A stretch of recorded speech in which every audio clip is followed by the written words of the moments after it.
I still need to.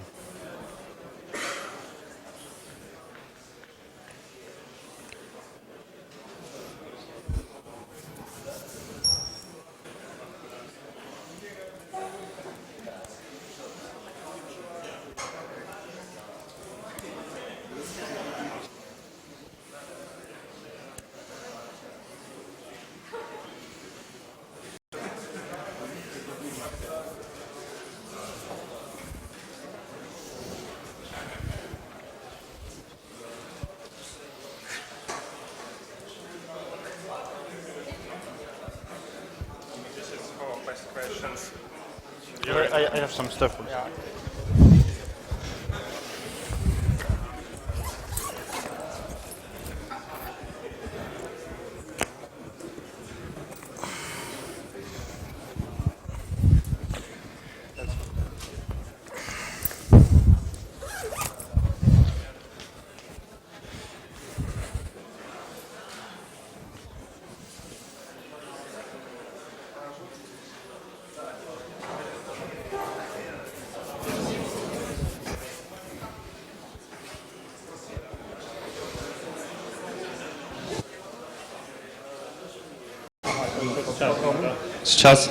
Сейчас есть.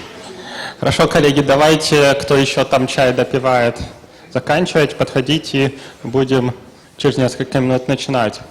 Вот. Ну, пока наш докладчик готовится, скажу, поблагодарю компанию EPAM, благодаря которой, собственно, мы в этом помещении находимся. То, что печеньки, это тоже благодаря нее. Также сейчас будет идти онлайн-трансляция. Как мне сказали, там около 200 человек. Вот я так удивился. На ней зарегистрировалась вот тоже с помощью нее. Вот. Так что будем благодарны. Да. И еще не забывайте, вам раздали, ну или вы могли взять листочки с информацией там вот на стенде. И у нас в перерыве будет розыгрыш. На розыгрыше там, кажись, три кружки и Powerband. Вот, так что, если у вас будет поджимать время, не уходите после розыгрыша. Вот. У нас будет 2 доклада, между ними будет перерыв, ну, кофе-брейк, то, что не успели съесть и довыпить, довыпьем. Да, это последняя встреча JUG в этом году. Ну, уже там есть планы на следующий год. Где-то так на встрече 2-3. Я очень надеюсь, те, кто был на Java Day, что мы успеем до Нового года выложить видео. Вот мы вам так их тоже разошлем. И будем уже на следующий год работать. Are you ready? Yeah, okay. Okay. Okay, so let's start our meeting. I would like to invite, maybe it will be incorrect, but Tugdual. Yeah, perfect. Yeah, perfect. From MapR, from France, the well-known speaker from different conferences, DevOps, maybe it will be enough DevOps. Okay. Okay, thank you. Let's start. So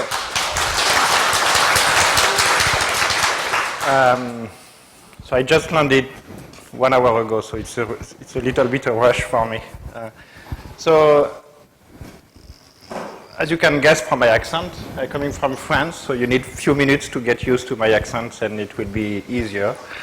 I am Tug or Tugdual, and even in France, my first name is very uncommon, so nobody knows where it's coming from. It's coming from a Celtic name. I'm coming from Brittany, so northwest of France. So I know only 2 or 3 people with the same name as me. It's always interesting to start with, at least when I have some time, to introduce myself, where I'm coming from a technical point of view. I consider myself as a developer, even if I am not that fast anymore when I develop, but what I love is technology. What I love is to evaluate, play with the technology, and is the adoption of the technology. This is the job of a technical evangelist. It's to kind of ease and explain how and why you should use this technology or the other technology and so on. And if you look from my experiences, I mostly work all the time in software vendors. A little bit in a consulting firm in France and in Oracle for 9 years, where I started as a consultant in France, and I moved to California for 6 years, where I was working on a fantastic project named OC4J. Who is old enough to know OC4J? Nobody? Okay, great. This is a JavaEE container from Oracle before WebLogic. And before so many things. And then I moved to this company when I moved back to France. It's an open source company that has an office in Ukraine, in Cherkasy. Now they use CodeEnvy. They develop an online ID named CodeEnvy. You should look at it. The tool is fantastic. Not Exo, CodeEnvy. For the developer, it's great. And then I moved to I choose to move to a different job instead of doing development or product management or managing the development team. I'd say I need to get back to development, and I want to talk to developers. So back in 2012, I was looking at what can I do. Should I do big data NoSQL or should I do cloud? Both were open. Big data and NoSQL were faster to. It was faster for me to find a job. So I did I had some experience with Couchbase and MongoDB, and I chose to. Earlier this year, I say I want to move to something where we talk about big data and we deal with data processing, not only data storage, not only the query. Even if tonight we will see a lot of queries, this is why I switched to more a Hadoop kind of world, more a complete data platform, and I will explain quickly what is MapR. Then I move to Drill, and you will see how cool it is. And my first experience with NoSQL, with a non-relational database, obviously at Oracle I did a lot of relational database and a lot of SQL, was on this personal project. It's running on App Engine. It's running on App Engine since 2011. And you have nothing to do. This is the magic of the cloud. You have nothing to do. It's running. And it's using Bigtable as a table. So this is like, who has worked with NoSQL database? Any of them? Okay. Who has worked with Hadoop? Any of them? Less, okay. Because what is interesting about when you switch from relational, or when you add your NoSQL skill to your resume, you will do a lot of mistakes, because at least me, I did a lot of mistakes. In terms of, I was so used to relational database, I was so used to the third normal form. So I did all the mistakes on this project. Hopefully it was my personal project. So now that I switched to big data, it means many, many things, but in the case, I will focus on what it means for me today, what I deal with when I work with customer, with developer, with community, is usually 4 parts of a project. One of them is how do you ingest the data? How do you capture the data? And you can have direct stream coming into the data. You just stream a log file into a storage, and you want to do some analytics, you want to do some queries, you want to do some enrichment. So this one, how do you capture the data? And we won't talk a lot about that tonight. A little bit when I switch to Spark, but in the drill presentation, I will only work on one specific part. And when you get the data inside your platform, you have to choose how you want to store this data. Something you do all the time, when you are an application developer, it's using a relational database, it's using a NoSQL database. But in many cases, when you work with big data, you choose to use simple file system, or it's not really a simple file system. It's a highly distributed file system. Lately, I work on a project where on a daily basis, we capture 3 terabytes of data. The POC, because my job is only to do POC. I don't put stuff in production. This is the best job you can have. And so it was a 5-day, it was 15 terabytes. we didn't put everything into a NoSQL database or into a relational database. We didn't use relational database. We use only file system, or mostly the file system, with many different formats and optimization. So when you work with this volume of data, very often you will have to choose how do you want to organize the data. How do you organize the data on disk? Which format do you use? Do you use CSV? Do you use a JSON file? Do you use XML? Do you use something that is compressed with Snappy? Something that is like Apache Parquet, from this kind of stuff. So don't be surprised, I will use this kind of word. In the Hadoop ecosystem, because you have to deal with so many data, with different formats, with different size, and different access pattern, you use different organization or format on disk, in addition to the database. When you have your data inside your system, or when you put the data inside, you want to transform that, you want to process them. For example, to do some cleanup, you want to remove some bad characters in the strings, you want to do some segmentation, you want to start to do some calculation. This is where you will process. Historically, everything was done with MapReduce in the context of Hadoop, but Spark has been used more and more, and this is something that, this is why I offer to do this presentation tonight. It's something that I think any developer should look at in the way you deal with the data. But I will start the presentation tonight with consuming the data, because it's nice to have everything inside the platform. You stream the data in, you organize the data, you transform them, but you also want to query them and give them to the applications. Application could be analyst, data scientist. And this is where Drill is coming in the picture. Because if you look at, you look at Hadoop with the MapR view of the world. It's one of the distribution, but it has more stuff than a simple Hadoop distribution. We have a specific file system that is a lot more performant, written in C and so on. We have a different database in addition to HBase. We have an HBase, but with a different implementation. But if you look at the ecosystem of Hadoop, Hadoop is 70 projects, at least. It's 70 projects in Apache, if not more.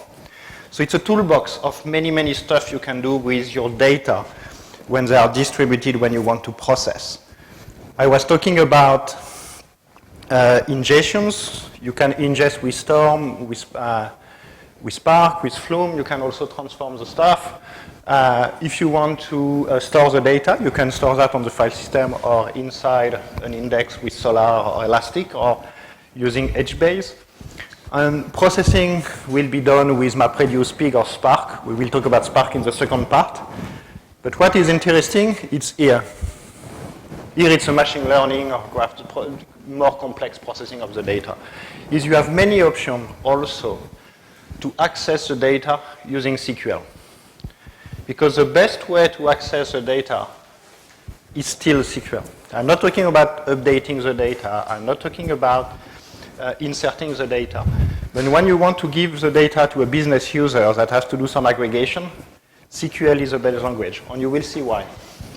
So I will focus on Drill, that is one of the options to do SQL on Hadoop, and you will see, based on the demonstration, it's SQL on more than Hadoop. So you probably had already some presentation about big data, Hadoop, NoSQL, and Elastic, or search engine. More and more data, the biggest part of your data in terms of volume will not be in the relational database. It's somewhere else, in the file system, in your log, into your NoSQL database. So you need to keep in mind that more and more data will be in a non-structured or semi-structured format. And the idea will be able to keep the SQL language as your language. Who knows SQL? Who know SQL, Cassandra QL? Okay, who know MongoDB query language? So you see, almost everybody, but not everybody knows SQL. 1 or 2% know Cassandra. 5-7% know MongoDB. And MongoDB is the most common database in NoSQL. So one of the reasons it's very important to still keep SQL as a language to access the data, everybody knows it, But not only you as a developer, as a technical guy or girl, but it's also all the tools.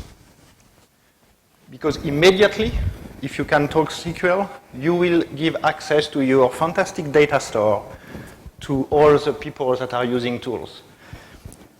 The most exciting stuff about big data is all the people want to get the data out to put them in Excel. This is great.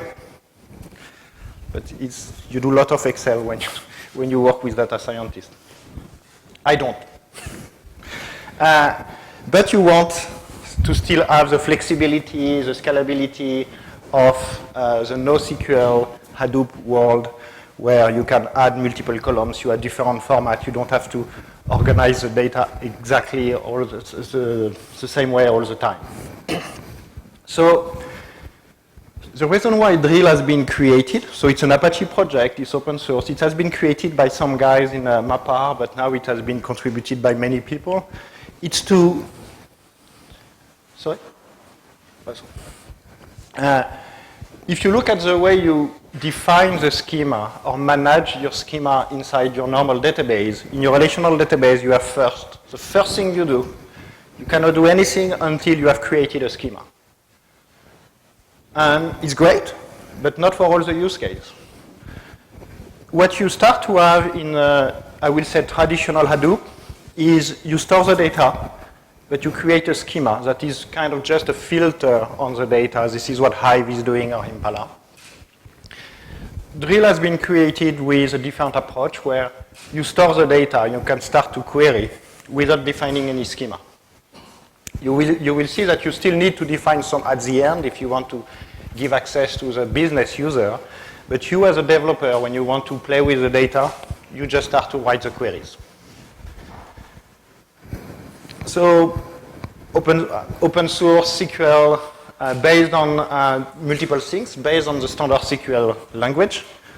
So based on all the work that has been done, based on Dremel. Dremel was a paper created for BigQuery for Google.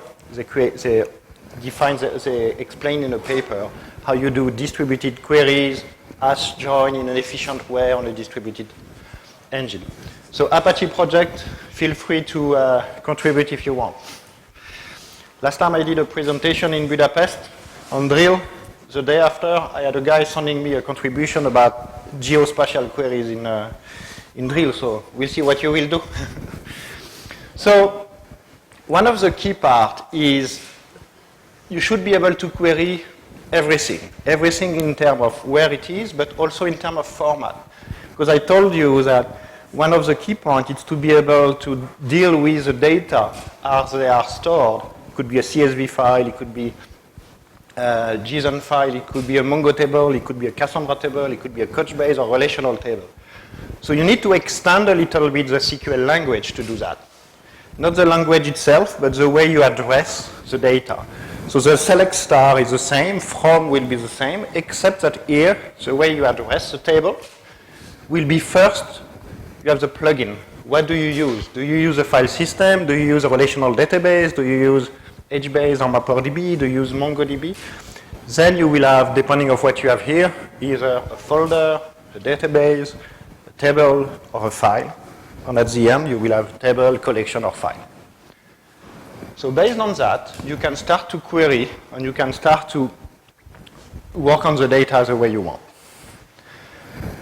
The only thing that is a little bit special, it's because you can deal with complex data.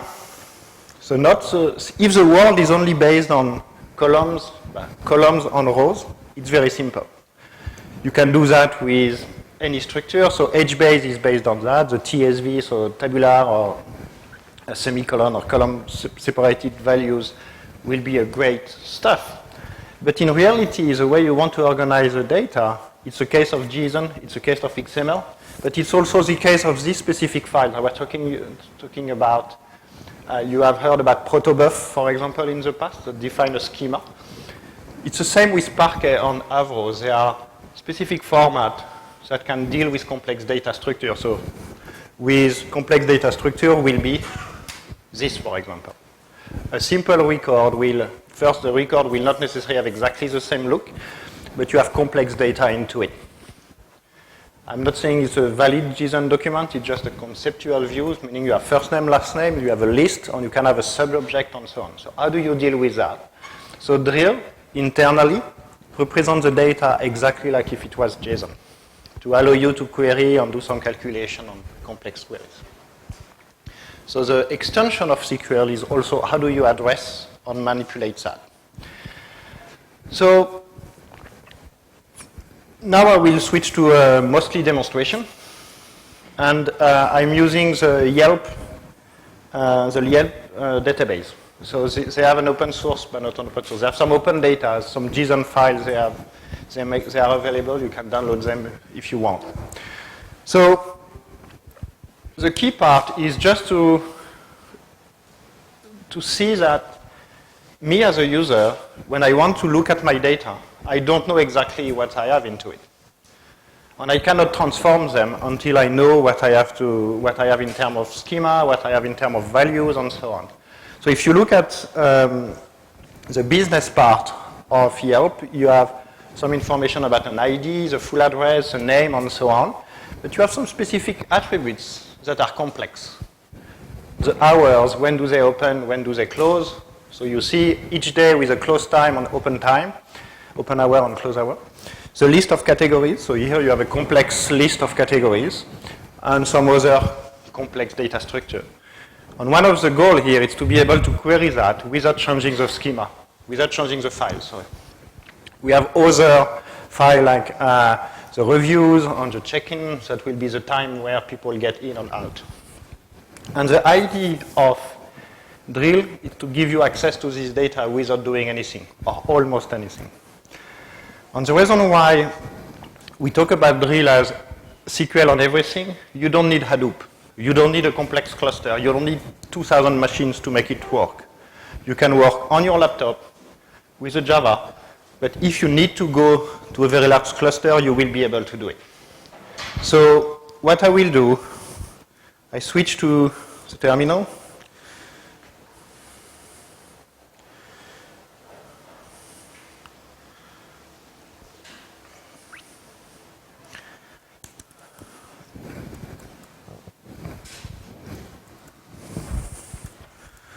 Can you read? Is it okay? Yeah. So I just downloaded Drill from the Drill website. So Drill 1.4 was released today. So I didn't want to change the last release. I already find a small issue. So when you have unzip it, you have a set of files, and you just have to run one server. So since I'm running in a single VM, single Java VM, I don't have a cluster, I don't have multiple nodes, I can just say Drill embedded, and it will start a JVM. And now what I have is I have a SQL engine. I don't have a database. I just have something that can execute query on almost everything. And in addition to that, I have a small website, a small application that allows me to start to write queries. And I will write one single query first, and I will explain 2-3 things. So I will execute this. I can execute it here in the website, or I can execute exactly the same query in my console. Command line interface, okay? So let's look at the query itself. What I do here is I do select star from CP, so it's a plugin that I use, employee.json, so a file, and limit 20. So what is important to understand is how it works internally. You will look at CP as a specific storage engine. This storage engine has been configured here.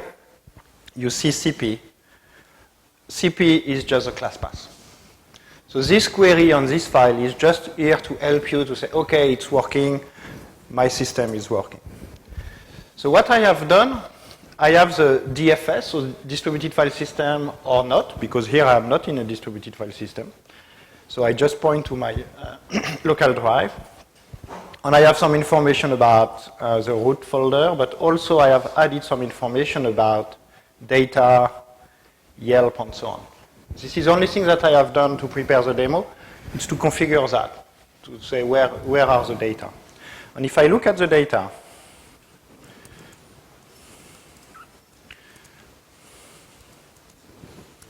so I open a new browser. If you look in Yelp, you have multiple, I will delete some of the thing, but I have the business.json file, and this file is 55 megabytes. Okay? So now I will just do a query on this file. So it will be DFS, because the plugin is a file system with the name DFS, the name that I use here. Then Yelp, then business.json. So if I do select count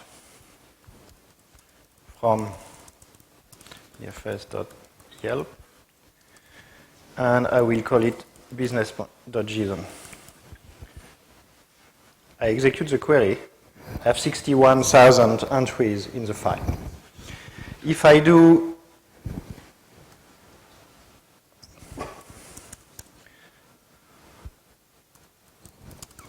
limit 2, here is the file as you see.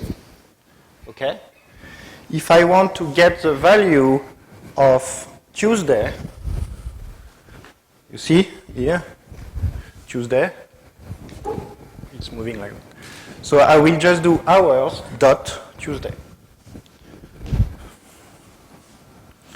So when you, I will give a name, b, business.json, b.name, b.hours.Tuesday.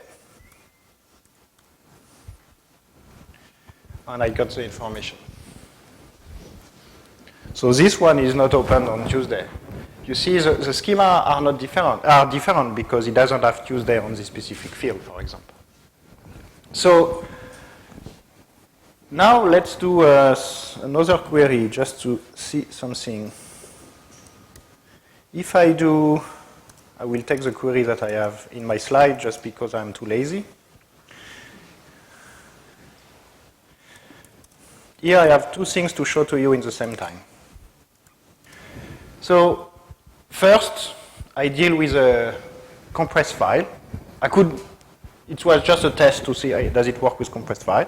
I do a group by state, and I order by the business itself, the number of entries. So I want to count the number of business by state and give me the state on the city that has the most business.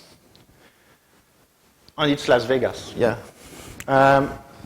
So now the only thing you have to think about is when you work with your relational database, when you do that, it's running inside Oracle or inside MySQL.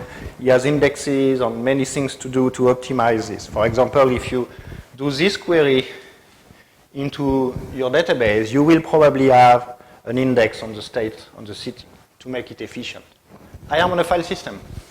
I am on a file system with a compressed file. So the way it works is just using force.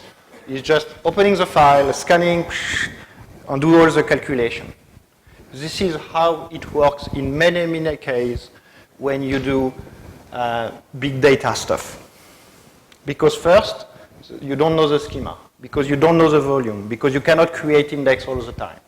So in this case, it just scans the file, decompress in this case, but if I do that, it will scan the file, and as it goes, it will do the aggregation. You can even do an explain plan or look in the profiling, how does it work. So if we do the visual plan,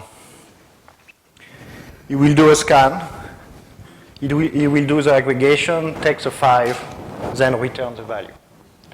And you will see when you will join on this kind of stuff. Or you can obviously look in detail which steps are taking some time. We don't have a lot of optimization here. The way drill is organized, we are in the Java user group, so most of the objects are off heap. Just because in this case you create many objects, you destroy many objects, you don't want the garbage collector to work. So all the vectors that you have, or all this stuff when you manipulate the information, it's inside the RAM, but outside the garbage collection, the heap size. The heap, sorry. So, the question so far? Yeah. How does this work with the large data, and how is degradation of performance view? So, the question is, how does it work with a large data? And how much resources that you use to manage to do it? So the thing is, if you work with large data, you don't work on a single machine. The most important part, this is where you start to scale out. And I will come back to some optimization, but at the end, for files, when you are on a distributed file system like Hadoop file system or MapR file system, the system knows how to get the data without moving too much data on the network. But if you have to scan 2 terabytes of data, he will scan 2 terabytes of data. But in a distributed file system, he will do that in parallel on 3 nodes, 5 nodes, 10 nodes, 1,000 nodes. Okay? This is the only way. Here, if you start to really have too much memory, you may have, depending on what it can do, you may have no access to memory in this case. So if we continue the slide on some of the queries, we manipulate complex data structure. So I show you hours.Tuesday, the same way it's here, except it's Friday, but I think you can extrapolate. And you can get that in the workflows, and we have some specific function because we have specific data structure. For example, you have a list here of restaurant. In this case, it's Greek, Mediterranean, Middle East restaurant, and Mediterranean, so on. So if I want to search one value in that, it doesn't exist in standard SQL. So Drill extends that and created the repeated contains. So the repeated value categories contains Mediterranean. And you will look that and you will return. Same force, no index in this case. I will come back to how it's optimized later on when we discuss about MongoDB or relational database and so on. So the cool part, you can do join on anything. Forget about what we have said to you in the past. Well, with NoSQL now you cannot do join. You can. But you need power, you need CPU, you need memory. And if I look at this specific file, the query will take a little bit, some time. So I will execute it. So this query is, it's really standard SQL. So if you know how to write SQL, you know how to deal with big data.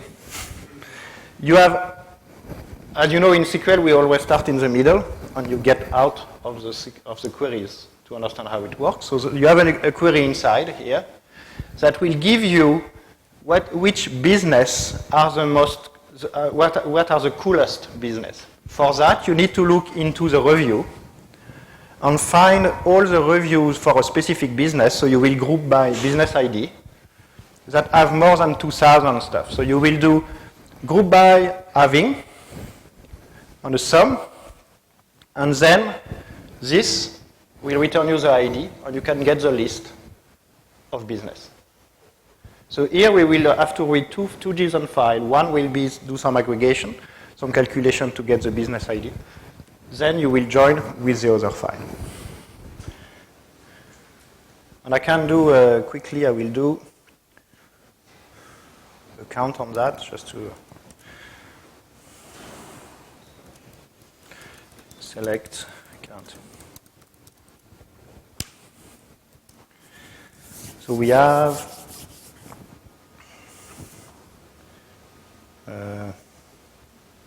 1 million, 1.5 million.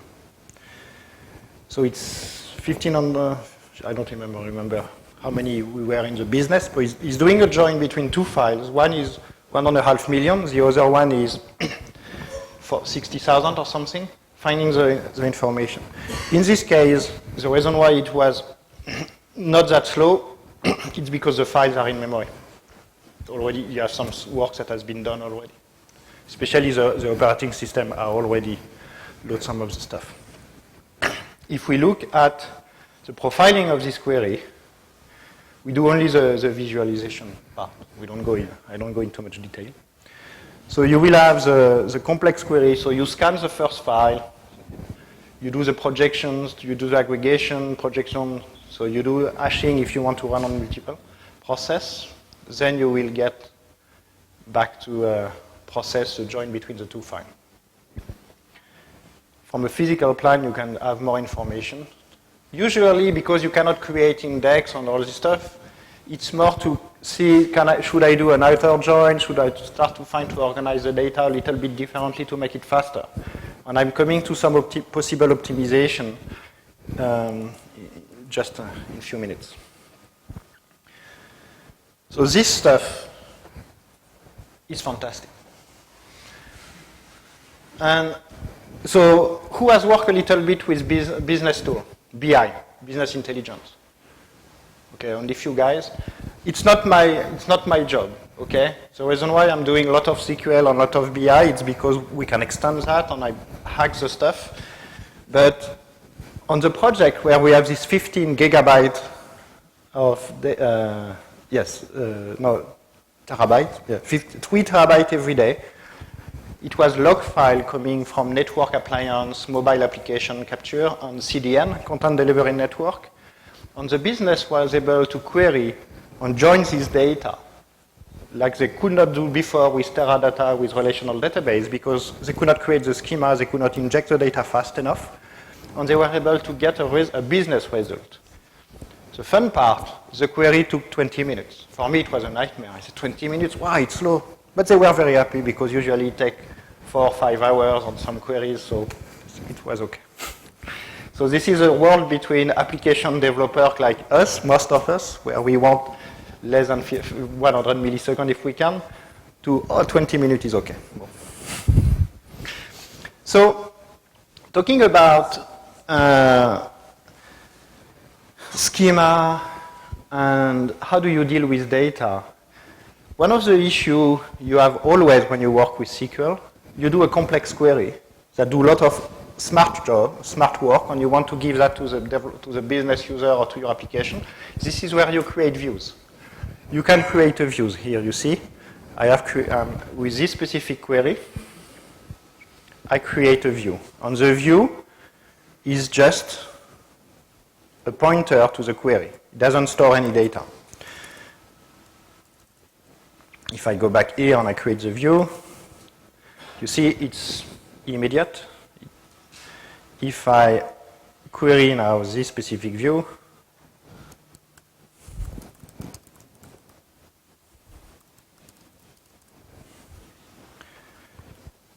it will take some time because it executes really the query here.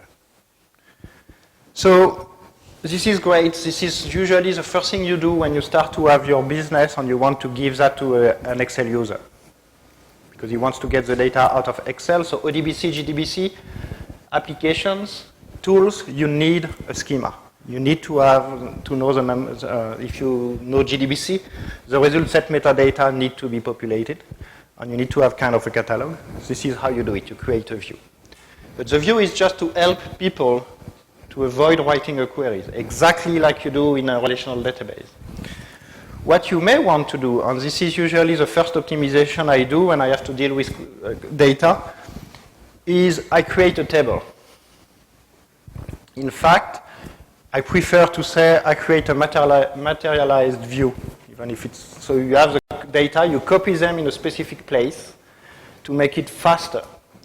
In this case, what we do is we use a specific format. You can generate that in a CSV file, in a JSON file.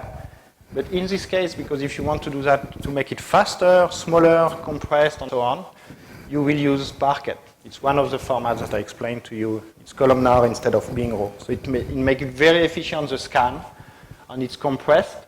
And even if you have gigabyte on gigabyte of files, it could be split between many machines in an efficient way. If you zip a file, the zip, it's not at the block level, it's at the file level, so the system cannot distribute it, cannot partition it. So if I execute this query, in this case you will see it will take some time, because here it executes the query doing a join between review, I don't even remember what it does, but it's doing the query, saving the data into some files. If you look on the file system, it has saved one Parquet file because it's a small, it's only 15 megabytes. Usually it will be 256 megabyte partition. It will automatically split it. Now if I query this table,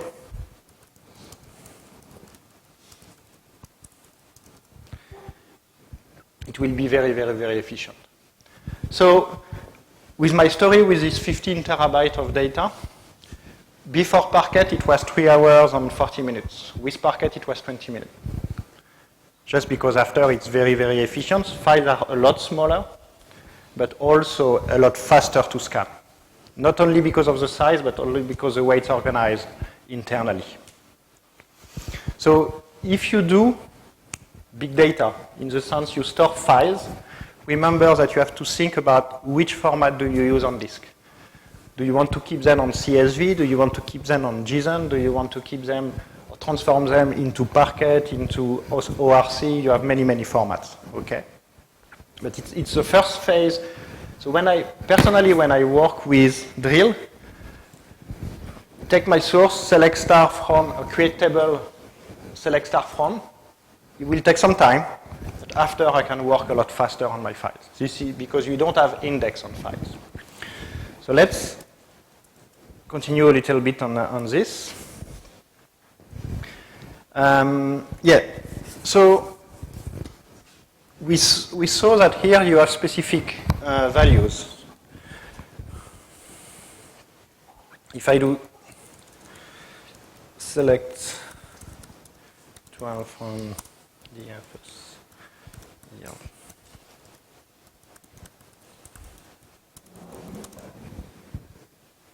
If you look at this, here you have specific categories. You see? Yeah. It's categories? Yeah, I don't. The issue with when you have such data, so rich data set, it's how can I count or group the number of doctors or the number of nightlife? And I want to do any aggregation on that. In your relational database, this will be in a different table. You will have the business table, you will have the category table, and the join between the two of them. Maybe not the join, maybe not three, at least two tables. But here it's already joined, kind of. So what you have to do the opposite. You have to flatten, you have to transform that from this into one single record per entry. I will keep this page, and I will just change the query.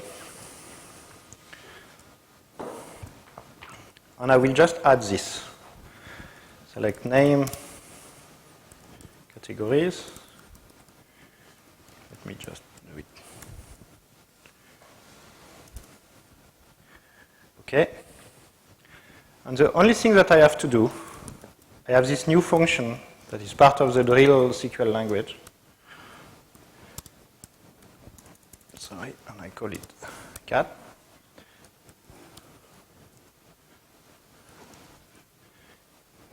Now I have, let me add more record now. Now you see we have Eric Goldberg as 2 lines. So we explode the 1 line in 2 lines. Now you can do any aggregation you want. For example, what is the most used category inside my database? And I talk about database. It's files, but I talk about database. This is exactly the query that I have here. If I want the most famous categories, what I have to do here, give me all the categories on name, Then I just do a group by with a count, and I sort into from the biggest to the smallest. If I execute the query, you will see restaurants.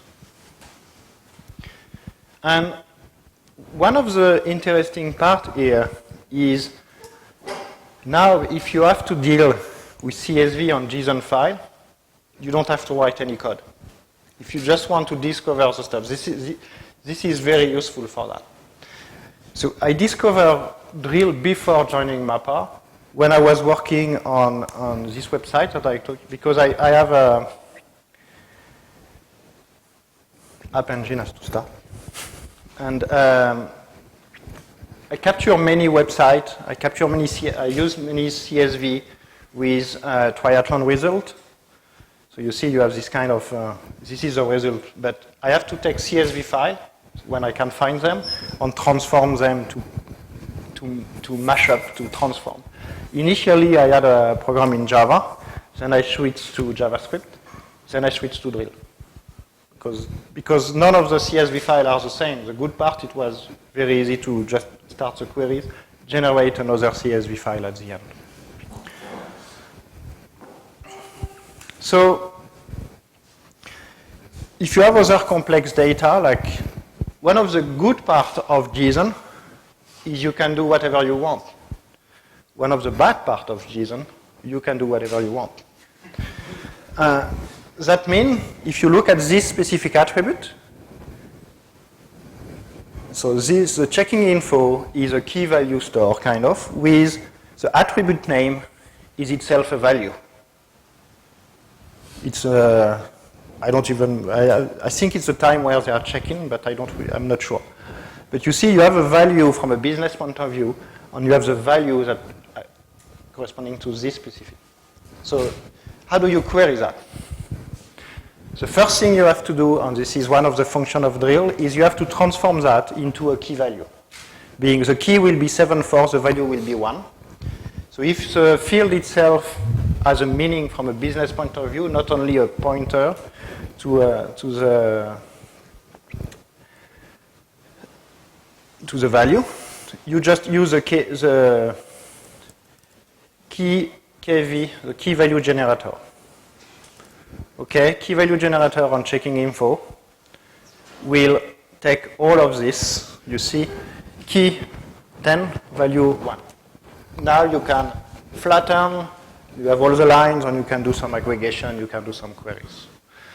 So before, sometimes the first thing when you have to deal with this kind of engine, Drill or Impala or Hive, so all the SQL on Hadoop or SQL on anything, you have to learn a little bit of what are the features you have to deal with complex data.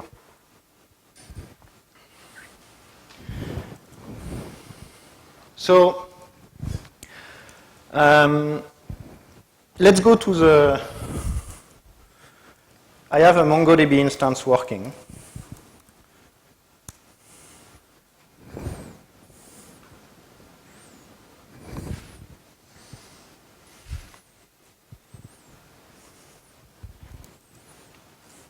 If I go to my query, select from MongoDB Yelp user, Mongo will be the plugin, Yelp will be the MongoDB database, user will be the collection or the table. If I go to the storage, the MongoDB plugin is just configured to connect to a local instance. Okay? If I query, it's returning me the value. So let's talk a little bit now about the optimization and so on. I don't know if we see that when we do the profiling of the query.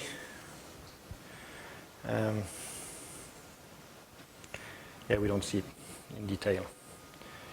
We see it here. So for you, if you know MongoDB, but it's just, so the goal of the storage plugin is to try, when it's possible, to what we call push down. So Drill will not do a lot of stuff, and will try to push some stuff into the database, into the storage. If you work with MongoDB, if you work with a relational database, if you work with Couchbase, with Cassandra, you can do a workload into MongoDB. You can do a workload into SQL. So this is exactly what happened here. The plugin will send the user ID equals this value to MongoDB. So in this case, only one single document, because it's a user ID, only one single document come out of the database. We don't return all the database and do the filtering on it. You can, but this is not the best idea if you can push down the filter, the sort, the projection. For example, here, you see columns is star. If I change my, my query to user ID, I have only one user ID.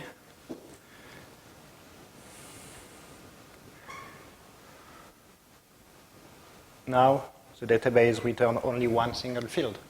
So this is pushing down some filtering on operators. So in reality, what happened is, depending on what you have behind your query, it will try to optimize somehow. On a very large file system, on a very large files, on a Hadoop file system or MapR file system, you will know how to look at the data. So if you have a big file of 600 gigabytes, it will not scan the 600 gigabytes in one single thread. It will distribute that, and it will do the scan in parallel on all the machines you have, do the work, and only do the join when he has to. So now that you see, so I didn't install any SQL engine.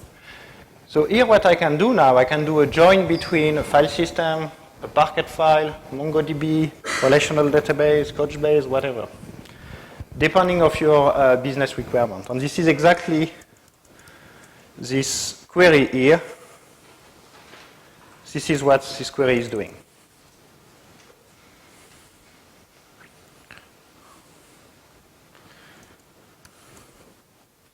If you look at the query, first we get the list of categories from the business JSON file.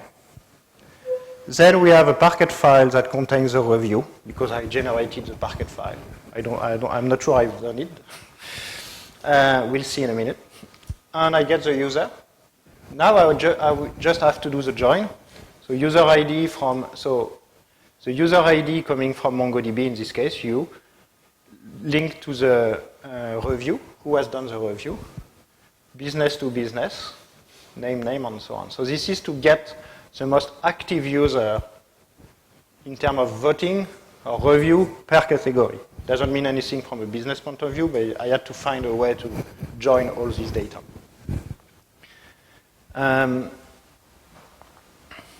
So here is doing 3 queries, joining what he can, depending on how it access to the file. So Rand is the most active user for the restaurant categories. If we go to the profiling, here you will be able to see how does it work from, here it could be interesting to see if you can optimize, for example, how it's sent to the query. Because here you will have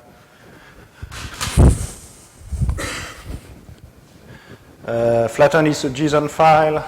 This one is probably MongoDB, and this one is. I would have to check, but you can. You can see how it works. So after, you have to keep in mind that this type of tools, this is not to build your web applications. This is really to start to kind of deal with complex application, complex data processing, transformation, and so on, to prepare some work for your operational database.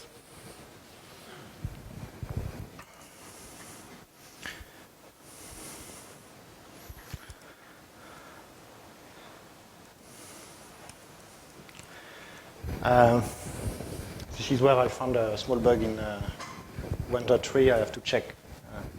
Because one way of organizing the file on disk to partition to make it efficient is to use the directory structure. like that, the system will scan very fast on sub-documents. On these specific queries, you imagine you have many logs in year, months, many log file, months, many log file.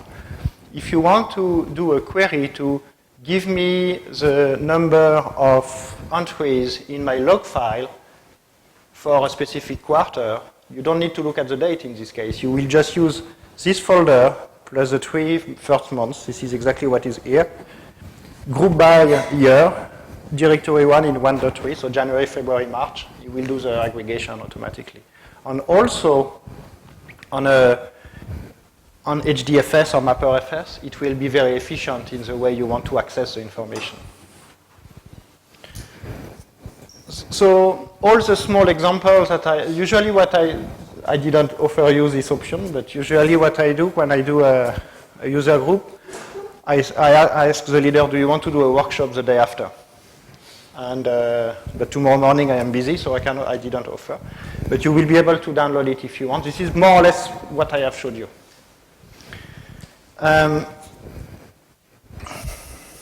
We have until? We have time, okay. So how does it work? It works very well. This is the first point. The important part is to understand is all the nodes are exactly the same. When you start a drill process yourself, or if you ask your cluster, your Hadoop cluster to do it, they are all the same. Meaning you have what we call a drill bit. If you look at the website here, you see we have one drill bit. And if I go to my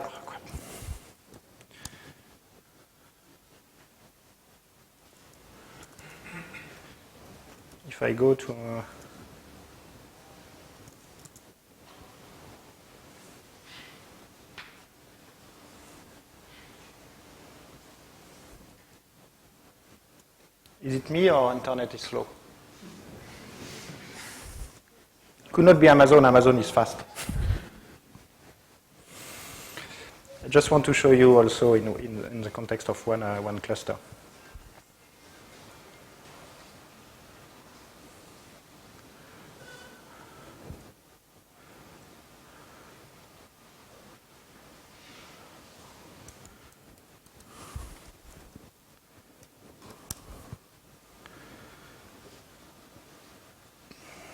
So this is a 5-node cluster of MapR deployed on Amazon, and if everything works properly, we will keep it. I just started it just when I was hacking the stuff. So each node they have everything needed to do the queries. So you have the in-memory heap size, non-heap size, heap and non-heap processing. You have the coordination, planning, execution, meaning when you receive a query, the system has to parse it and has to understand what it will do, which storage engine, how do you do optimizations, and so on. So coordination, planning, and execution. Could be on a network or not. And you have JDBC, ODBC, and REST. I will show you that in a minute. We saw the web UI, the command line, and I will talk about that in a minute. So let me see if if it replied. It didn't. Oh.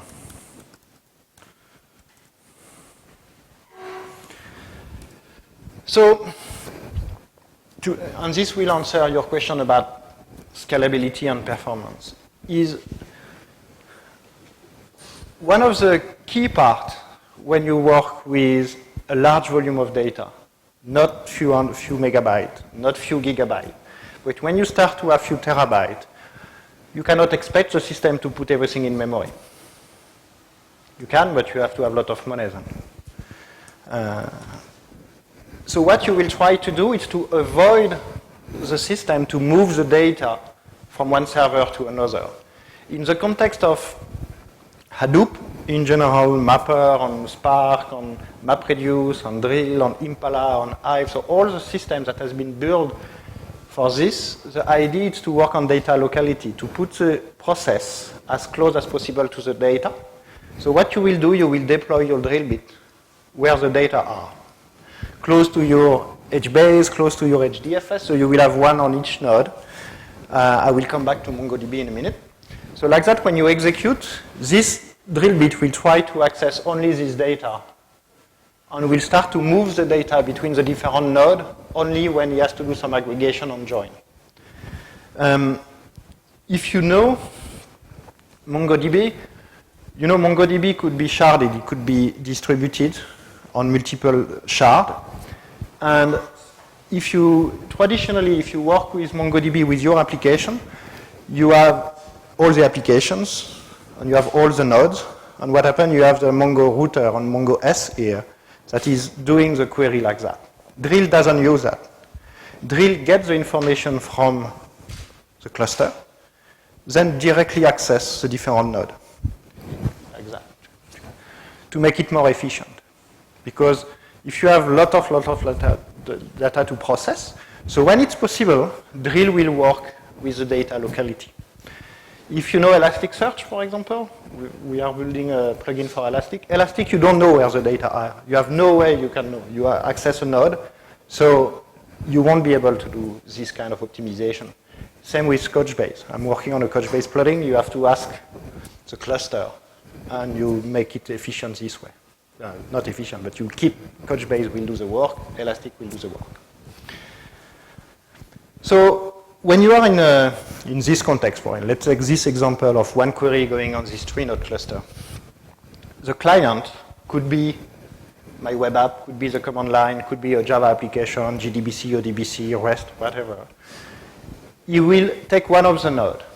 And the way it's done is when you are connected to a cluster, you use something that is called Zookeeper that know all the nodes, and you will take one of the nodes, and you will be the foreman for this query.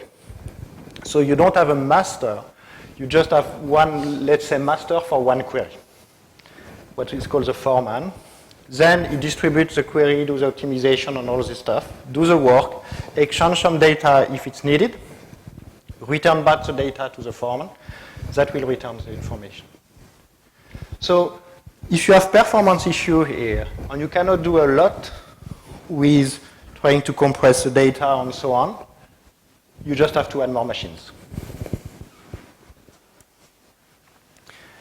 Security.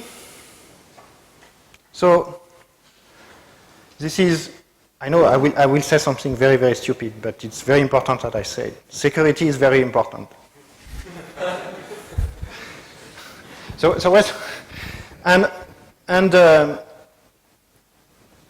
the reason why I'm saying that with this stupid sentence, it's because when you work in your one application, one database, or one application with 2 or 3 databases, you kind of control more or less what you have inside your database, right? But when you start to work with, if your big data project is successful, if your Hadoop or MapR project is successful, you will never stop adding new data sources inside the system.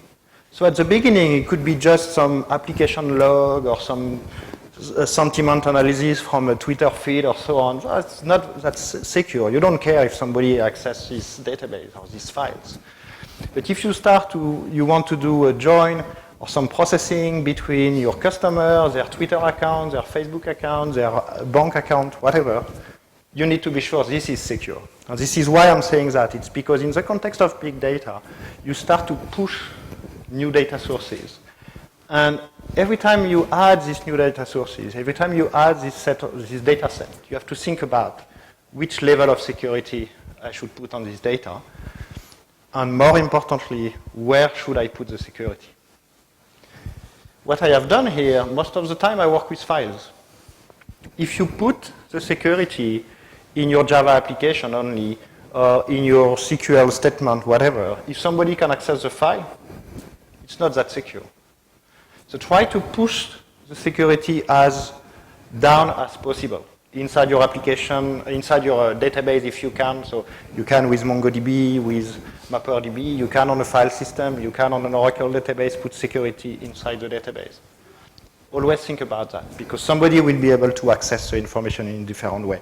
The reason why I'm saying that is because I see it every day, okay? That people are dumping, especially on files, dumping CSV files that are export from the data warehouse where it's secure into a big data platform where it's not secure. When I say it's not secure, they are not used to think we need to secure it. So the way it works with Drill, it's all about the data source, so the files, and how do you access the specific queries. So I should probably do it the opposite way.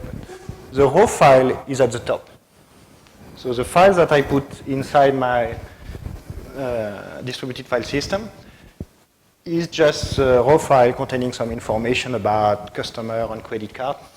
Not a good idea to do that, okay? With no encryptions and so on, it's not the best way. Except if you want to be on the web saying, oh, we found all the credit card for all these customers. But let's say for the slide, it's okay.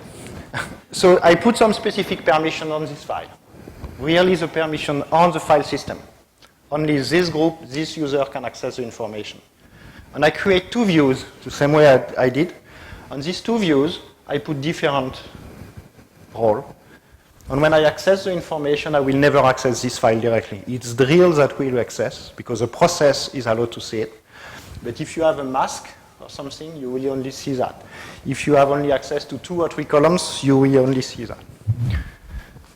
And obviously, if you consume this information from another part, if you have, for example, a Spark job that tries to access that, this file, if you are not, you won't be able to do it. You won't see the file, because it's not on the proper user. So you extend that to any data sources. So we are developers, and what we like is white code, at least do bugs also. But I am better in doing bugs than writing code. In Drill, you have many extension points. First, format. So you saw I talk about. So I should remove ORC on XML because it has been done. So I have to find other format. It's when you do, if you look at this is what you have here. In the file system, you see you have tabular separated value, and so on. You will have avro file, you will have sequence file. I don't even know what this is. And you have, see, this is a, yeah, I know. This is a let me go in the good direction. This is a CSV with header. You will take the first line of the CSV file as a list of columns. But you can have the same with XML now, with ORC. But if we want to create a new format that will automatically be parsed and recognized, this is one of the extension points. New data sources. So here we have MongoDB out of the box, Cassandra. I don't know where the pull request is. It has been contributed by somebody, but it was not finished. I'm working myself on Couchbase. It's on my GitHub if you want to contribute. And help me to finish it will be very nice. Elastic, we are working on it as inside MapR because we need it from some other project. REST will be interesting. The idea will be select star from an API call where parameter 1, parameter 2, and call the query, call directly that. And custom function. And this is where I very often help customers to start with. One of the challenges you have when you deal with complex data, you have complex data. Yeah. So you don't want necessarily to write a big case into your projections, into the where clause. So one thing you can do is you can simply write a Java function that will do the work for you. What I mean by that is, if you look here, if I take this query, and I want, for example, to mask this specific field. This is my credit card number. And so I will just do something like select. It was first name, or I don't remember. From.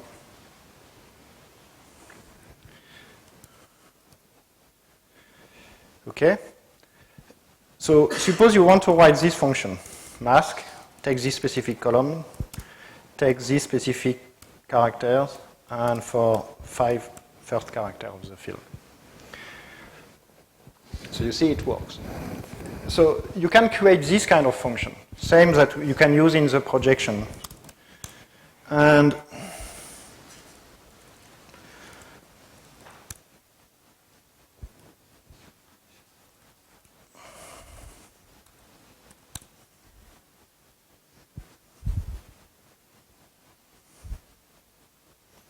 the mask function is not part of drill. This is one of the examples we have. And the way it works is Java only. And because we generate a lot of code on the fly inside drill and to use of heap and so on, it's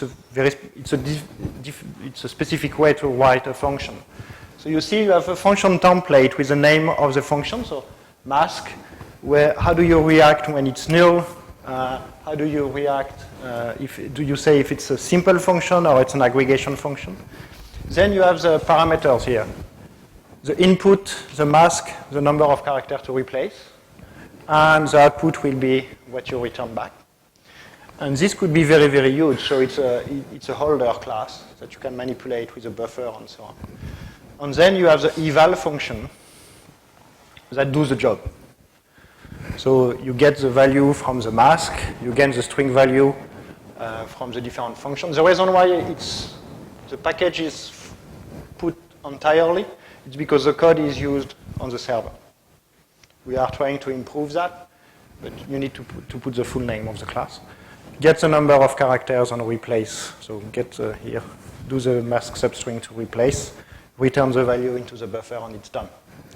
And you can really do a lot of functions like that. I'm currently, no, it's not in this branch. For example, I'm working on a small function that will allow you to take, if you have one of the values that is a URL, with query parameter value, parameter value, parameter value, to be able to extract that, for example. This is some of the stuff we have done already with customers.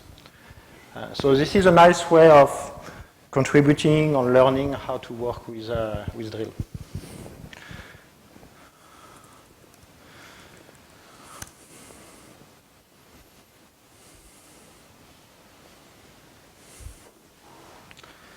I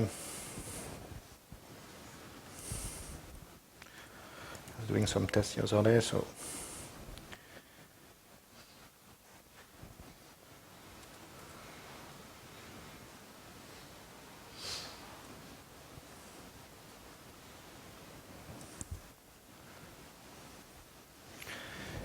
anyway, I want so this is the same as expected. Is you get the driver, JDBC code, traditional JDBC code, select statement, result set, and so on. The connection string is a little bit different. Is you will have to do,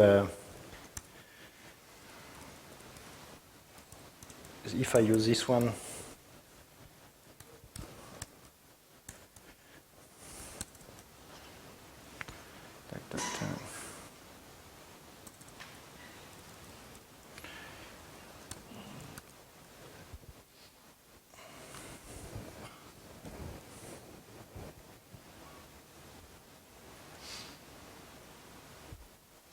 yeah,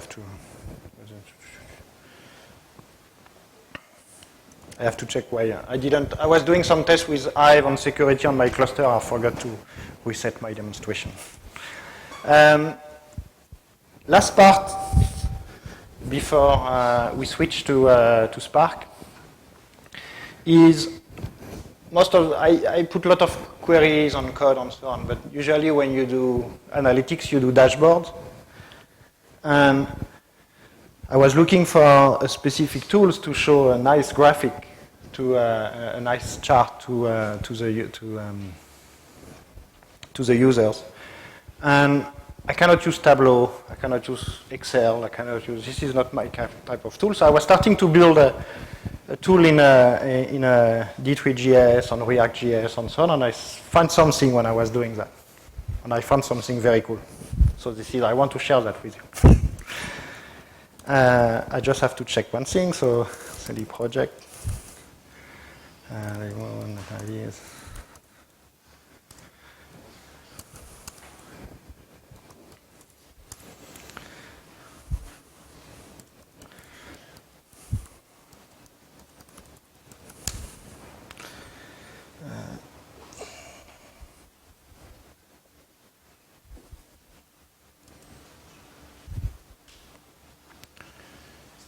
I have to create the view.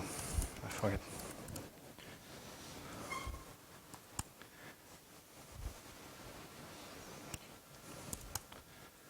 Sorry, I kind of.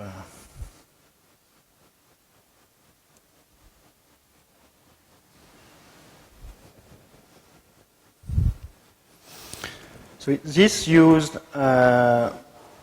what I have done. What I have done is I use the REST API. You see here you have a REST API where you just say I want to send an application JSON. I do a post. This is my query, and here you have the JSON, the select statement as you want. You execute this query, and it will return you. The first part of the document will be the list of columns. Then the rows with all the columns. Okay, so you have the REST API. By default, it's not secure, so be careful. And this is what I use in my application. And I use it, sorry, I have to recreate the view.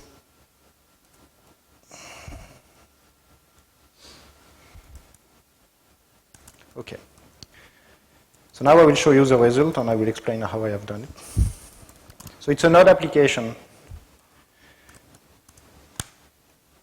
And it's a node application that do charting. Does it work? Oh, crap, it doesn't. I didn't have a chance to test before. So I will show you the, sorry for that. So what you have is you have something like that. And it's really cool. It's just, it's Blast contrib. When I was looking for charting, and it's very, very easy to use. If you know a little bit Node.js, I will show you the real, the demonstration they do.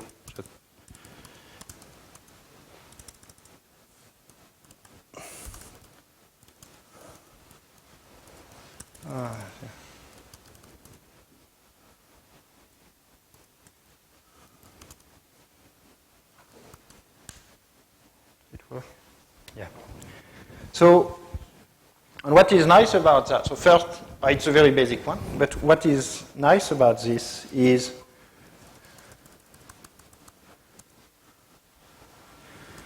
if I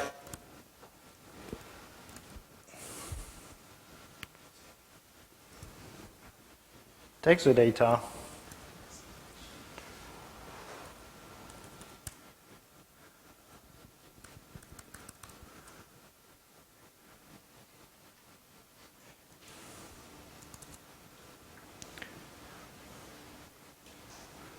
define open.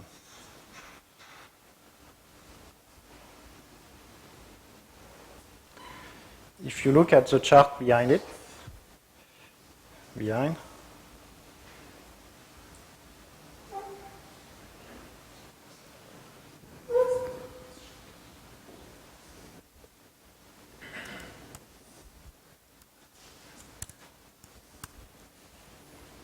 should see some change. We don't? Not my day. But the idea is just the part of the dashboard is really, in fact, here I just have some queries calling the stuff, aggregating some data in JavaScript. And the way it's done in Blast, it's a very simple way of doing. The only thing you have to do, they have some kind of component to build a chart. So they have many charts and all this stuff. It's quite nice. But it's more for fun than. than real application, I guess. Do you have questions? Yeah.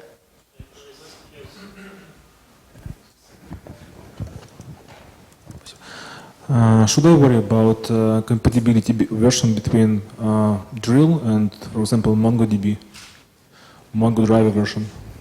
So we try to keep so we have a MongoDB MapR, a Drill version quite often, and we try to we test with the latest version of the driver. Okay, and can I work with Drill and Cassandra? The plugin is not yet in the repository. Okay. So I don't even remember where it is. I have not tested it. The same way you see, for example,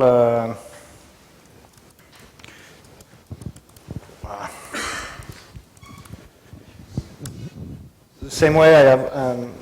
If you find in the mailing list, if you do Cassandra Drill, you will find it, but you will have to build yourself, and you have to use Maven to build it.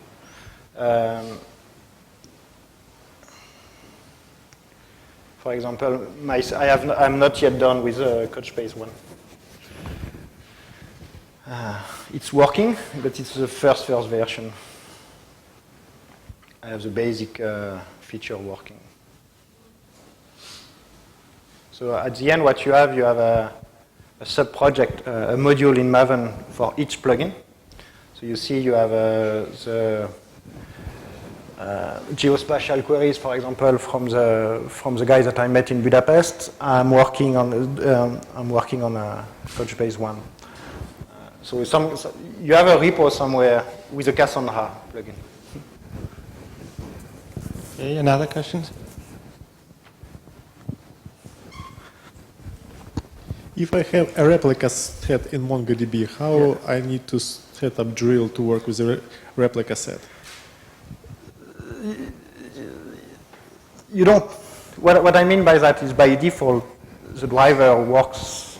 You don't. What you can say, you can accept read from secondaries, but you don't force read from secondaries. Okay. You will work with a replica set, but with the default behavior. It's usually not a good idea to read from secondaries because it doesn't. Except if you are in a multi-data center, so if your secondaries are in other data center and you want to be close to them, if it's only to avoid CPU time on the replica set on the same data center, it doesn't help. Because at the end, the way the replication is done, it doesn't really. I'm trying to find my word, but yeah, it doesn't remove processing from the overall replica set. From secondary. Как вы зачитать сможете?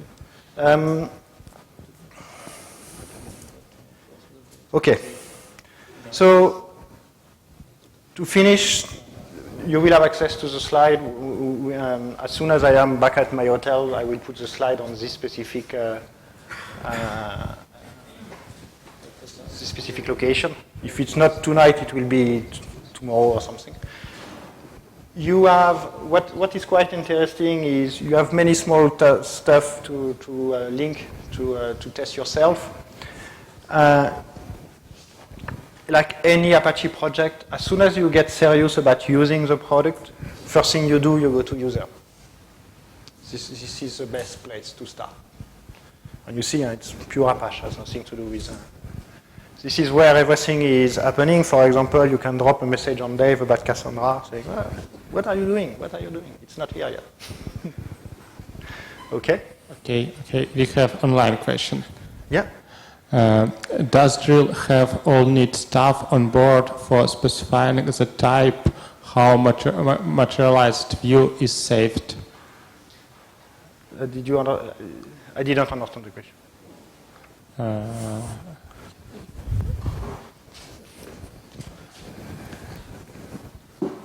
Where is the question? Here. Does Drill have all needed? Yeah. The question is how do you choose how to save the view? It's not the view. The view is just a file containing the query.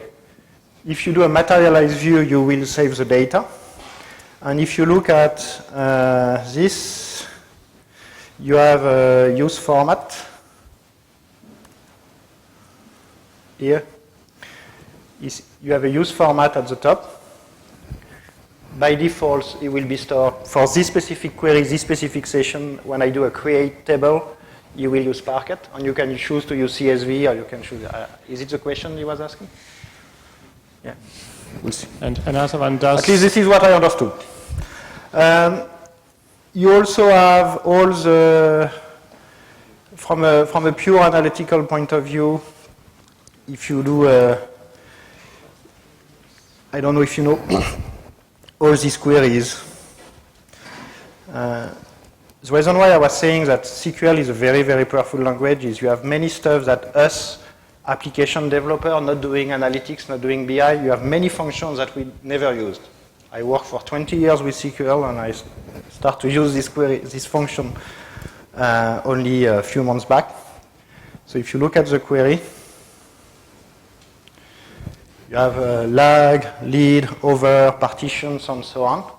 This is because into SQL you can compare row between rows. And for example, in this case, what this query is doing, it's looking for each department, what is the smallest salary, then what is the following salary, then following salary, and so on. So you can compare. For example, if you want to, on a window, a specific part, if you read a stock market and you want to see how it evolves, you can do that using SQL only. We specific what we call windowing functions. Okay, and from the same person, does Drill use some runtime bytecode optimization? Yeah. Yes. Yeah. This is all about bytecode optimization. So, for example, when you deploy the function, so I told you the mask function does not exist in the product. It's something that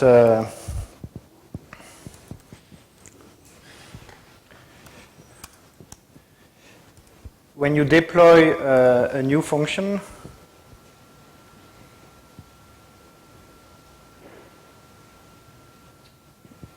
where did I put it?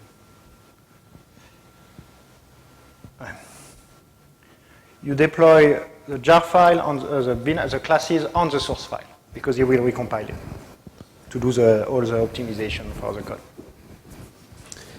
Another question is about Java client access. So do you have a client library for accessing Drill data stores, or you expose JDBC, ODBC, and REST API only? Yeah, JDBC, ODBC, and REST API. Okay, and what for JDBC, for example, there is no way to basically get asynchronous because it's synchronous API by design. So in this case, you have to fall back to REST API. Am I correct? Yeah. Okay, thanks. Okay, let's have a break about 15 minutes, I think, and after the break we will continue. So I switch to Russian language. Те, кто еще не заполнил анкетки и хочет выиграть призы от EPAM, у вас есть последняя возможность это сделать. Мы в конце кофе-брейка проведем розыгрыш. Также у нас вот есть призы. Да, и еще 2 лицензии от JetBrains. Не обязательно на IntelliJ ID, а на любой продукт. Так что мы их тоже в конце разыграем. Спасибо.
Ребят, кто еще хочет поучаствовать в розыгрыше, не заполнил анкетки, у вас есть буквально пара минут, и мы скоро начнем.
Так, ну что, я думаю, все, кто хотел поучаствовать, анкетки заполнили уже, поэтому давайте начнем.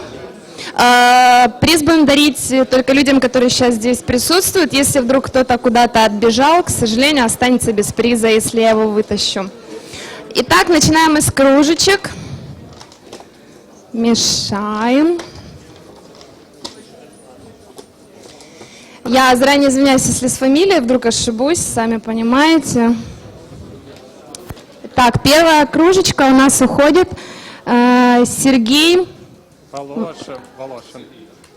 Волошин. Сергей Волошин, есть такой? Идите, забирайте кружечку. Похлопаем товарищу. Я ее уже упаковала.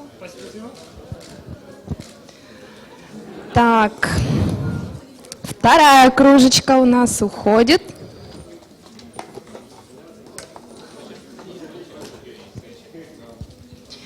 Вадим Хондарь.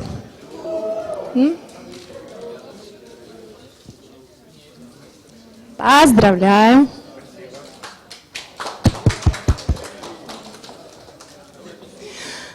Третья кружечка.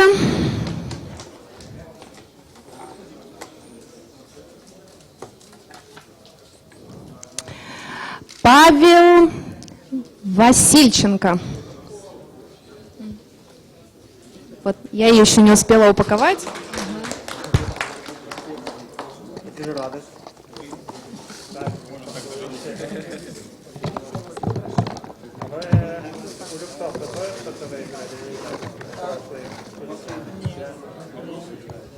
Поздравляем.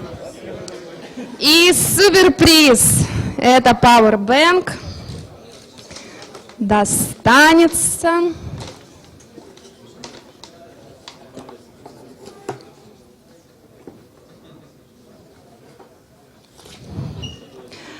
Ярослав Ермилов.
Так, давайте занимать места и будем продолжать.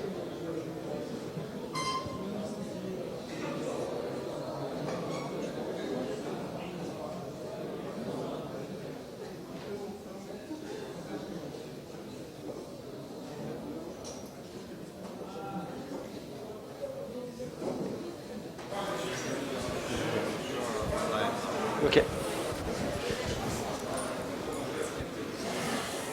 Okay, let's start talking about Spark.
So,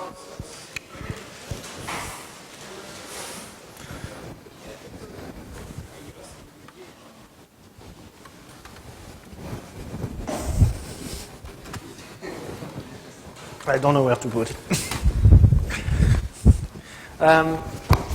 Let's switch to another topic. So it's not the same, okay? It's we are switching to something different. Even you will see you have some overlap. But let's talk about Spark. Spark is the first thing it's made. It has been built to distribute processing of data or processing of things in a distributed manner. And many of the concepts behind Spark, in addition to the distribution, has been built at the top of MapReduce, not MapReduce as a product, because you know MapReduce is Apache MapReduce that is inside Hadoop. It's an implementation. But more importantly, it's a way to deal with data.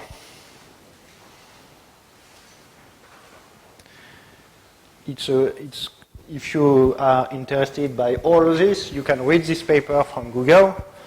And it explains exactly, and I will just show one specific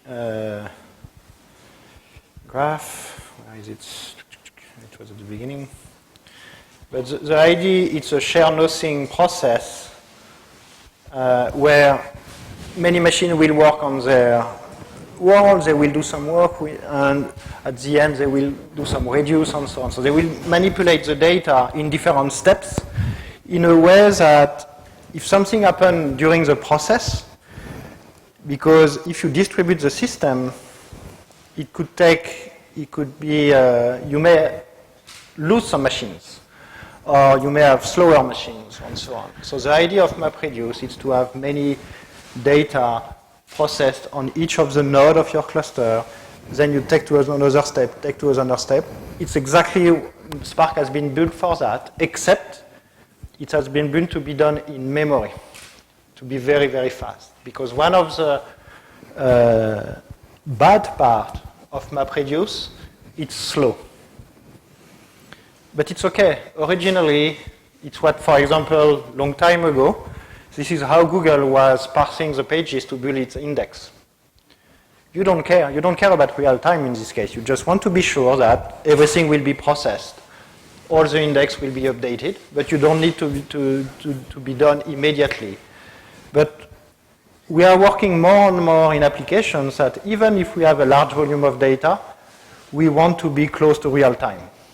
When I talk about real time, every time I talk about real time, it has nothing to do with the system. We are not sending rocket on the moon, just dealing with user experience, okay? This is just, we're trying to get, if I save something in my database or in my application, if a few seconds later I can put that on a dashboard or have a user interaction, it will be great with gigabyte and terabyte of data. So it has been built for that. It runs in memory. Spark has been built to run in memory. If you want to do Spark, buy big machines with a lot of memory. You will, if not, you will pay the price of writing on the disk. A big user, Spark is used by many people, and I will come back to that in a minute. Remember about memory. So it has been built in Berkeley as part of a distributed computing part where they also build Mesos in the same time. Have you heard about Mesos, a resource manager to dynamically? Huh? Yeah? You heard about it, yeah. So it's something you should, it will be very interesting to have talk about this subject, Mesos, and how you do, you start to populate your IT, your infrastructure dynamically based on resources, okay? And in the same moment, because they wanted to see how Mesos works, they have to do a processing layer on this Mesos to distribute Spark was built. It's a very active open source project. If you look at GitHub, it's crazy. All the companies dealing with data, as processing of the data, is using Spark today. You have more than I think it's 783 contributors to the project, so it's very active. And is it here? Do you see Netflix or not? No? Just to give you an idea, I told Netflix, you all know Netflix. And a big part of the business is the recommendation. To be sure you stay on their platform. A big part of retail today, it's not about giving you the content, giving you an item. It's to be sure you buy stuff from them, or you stay on their platform. It's same for all the gaming, all the networking music, and so on. Netflix, only for their recommendation engine that is built on Spark. I'm not talking about all the database on Cassandra, not the Hadoop cluster doing with file system and so on. Only to deal with the recommendation, they have 100 terabytes of memory on 1,200 Amazon machines. To be sure that when they do the calculation on the processing, it stays in memory. They had a talk at Big Data, Apache Big Data conference in Budapest 2-3 months ago. This is where they were saying that. Spotify, they have 70 terabytes of memory. Because if you want the data to be processed as fast enough with Spark, you put memory. Most of the time, I won't tell you that my customer or the project that I see, they have that much memory, okay? But it will be nice. So the use case is all about data manipulation. You want to do log analysis, and I will come back to this. You want to do text processing to look at for sentiment analysis and so on. Pure analytics like queries for aggregations, give me the top 5 customer or top 5 users and so on. Distributed search, indexing, processing, fraud detections, product recommendation, many things.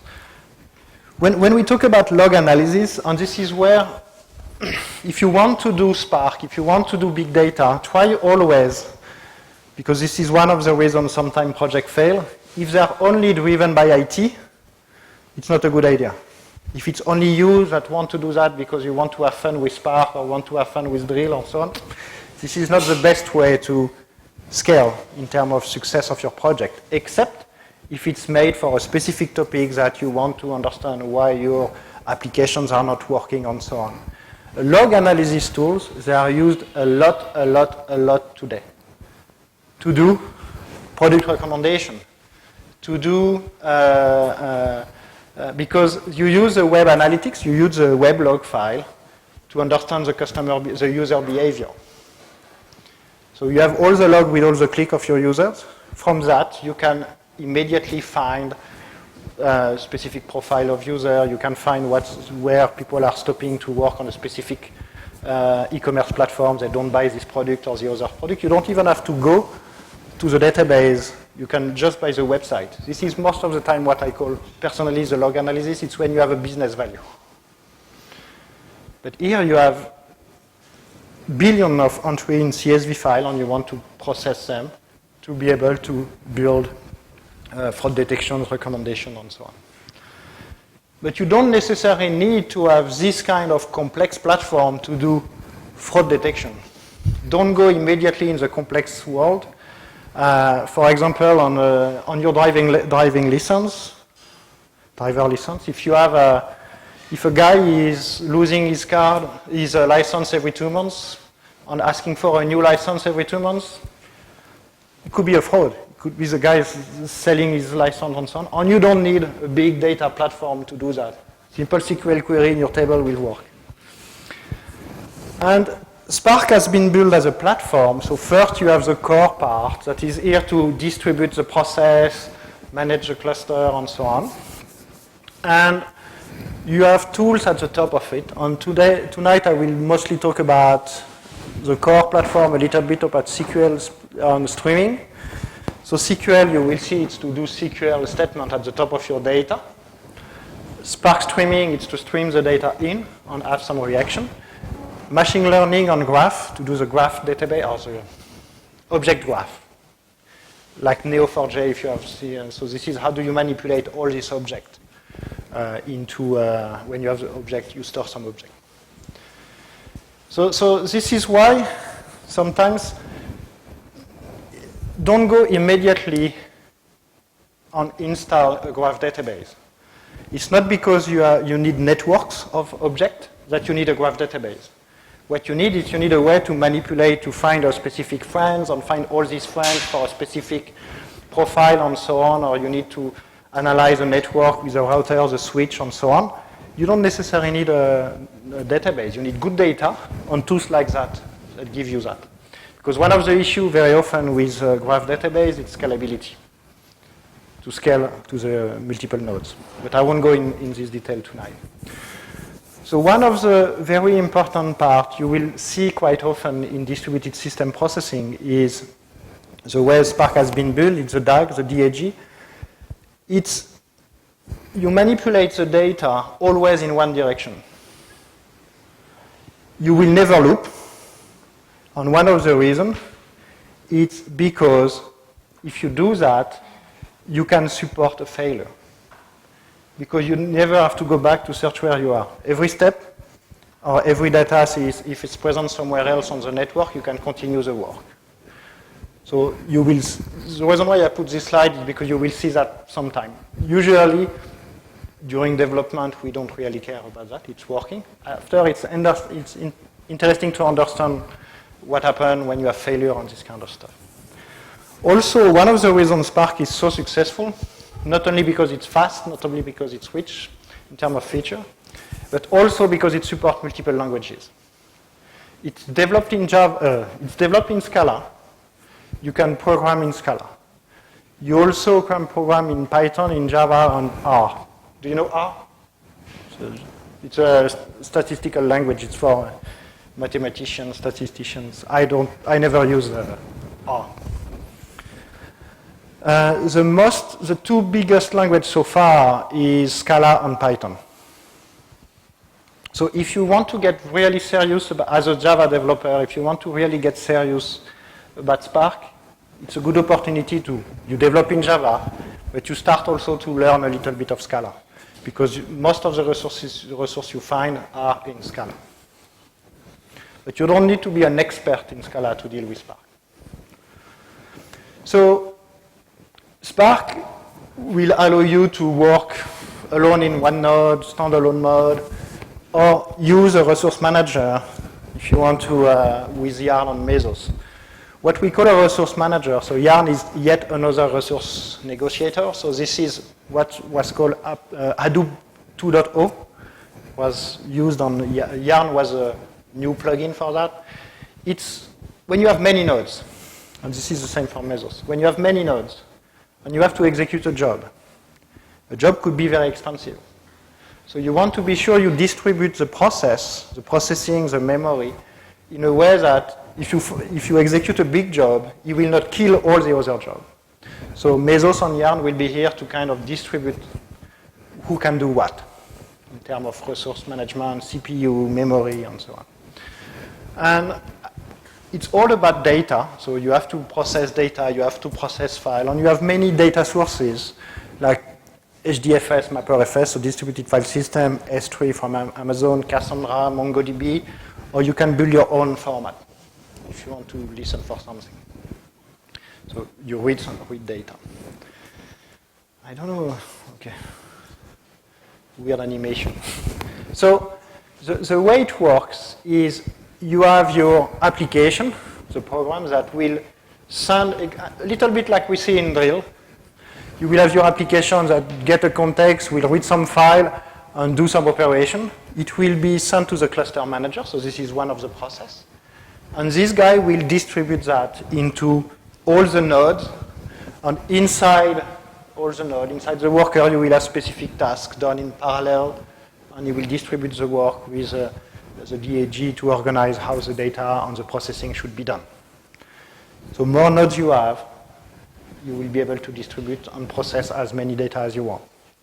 This is why you can run Spark on 1,200 nodes with 100 terabytes of memory.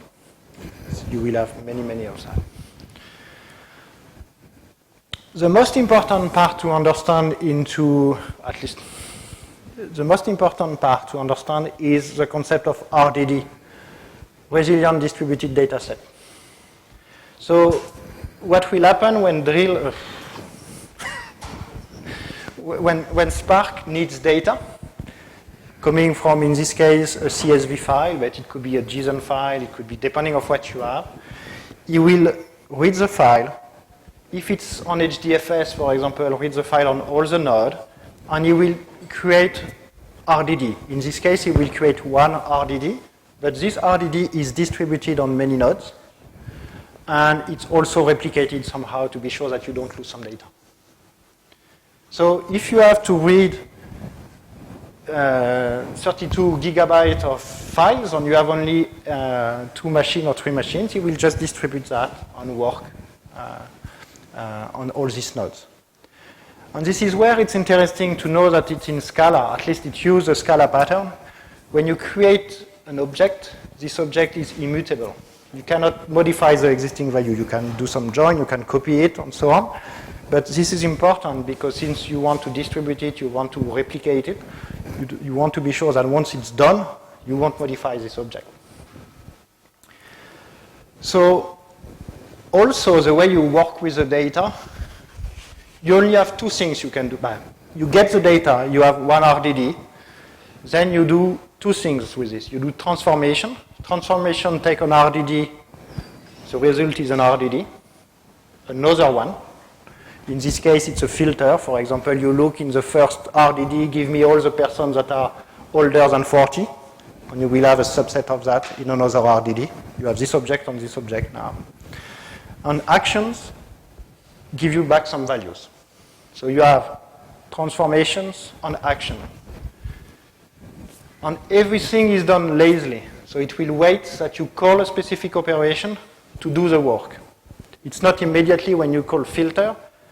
If you don't do anything with the data, it doesn't need to read the data.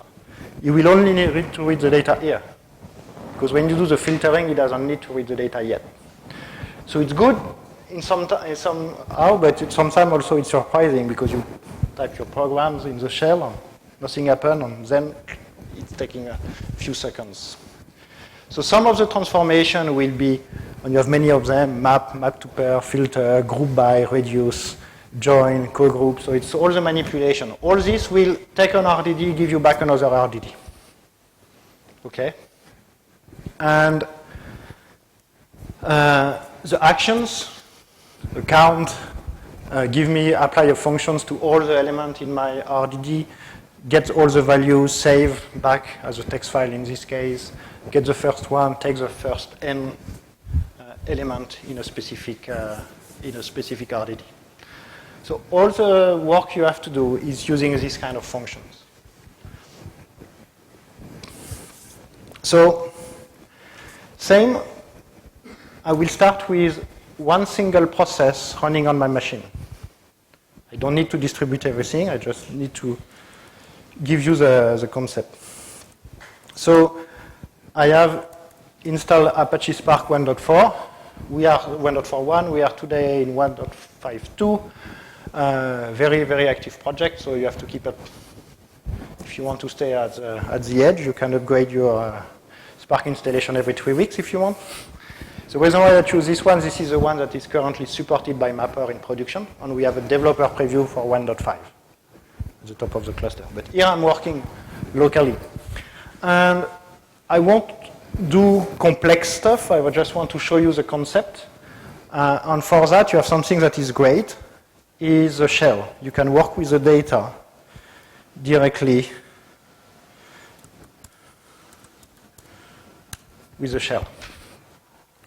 And you start to have also many tools that are not using the console, the terminal, sorry.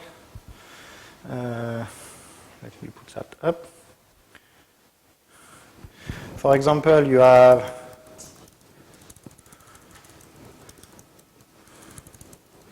the book, Apache Zeppelin. So there are graphical tools give you more the same experience, except it's on a web page. You can do some graph and so on. And Zeppelin will be another project doing more or less the same thing with Spark. Zeppelin is doing more than Spark, but it allows you to do Spark. Too slow. So I am in the shell, and the shell is working only in Python and in Scala. You don't have a shell for Java. So you are able, for example, on a web page to write this code and execute the code, and same for, we don't see it. Well, anyway. So what I will do, I will read a CSV file. I will again work with CSV file. CSV is a standard format for big data.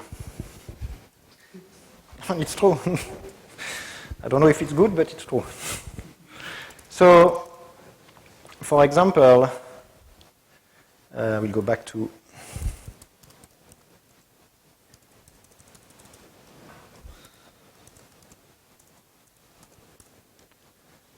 and I can take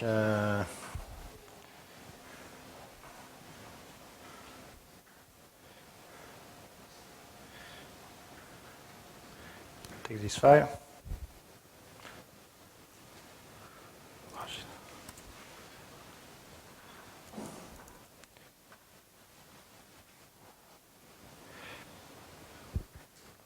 So, if you see here, we have two contexts available for the developers, for the users. You will use the same in your Java code when you create an application. I will show you some code. Spark on SQL context, on SC as a Spark context. So this is a runtime that you have access to. And if I will create a new value. I do input. And I want a text file. I take this text file. Good.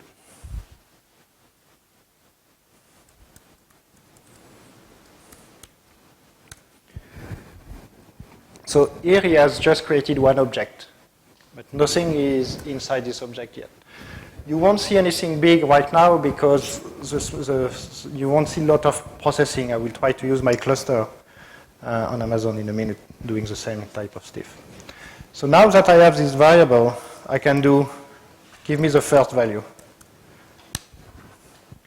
So what he has done here, he has read all the file, but it's very, very short. So the number of variables we have here is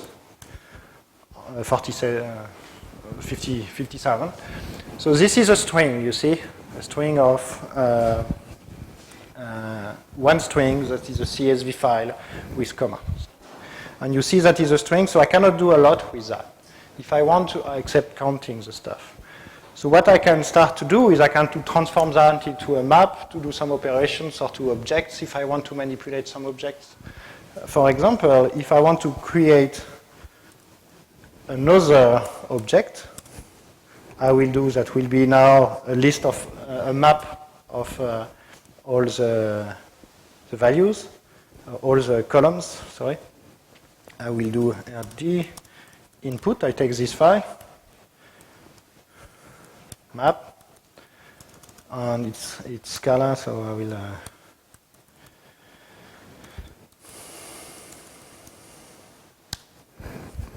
now if I do rdd first, you see it's an array of string now. So the difference here is you have an array of string where the other one is just one string. So now each columns will be different. And I can do all the manipulation I want on this independently of the size of the information. For example, if I take this file, it's a lot bigger file.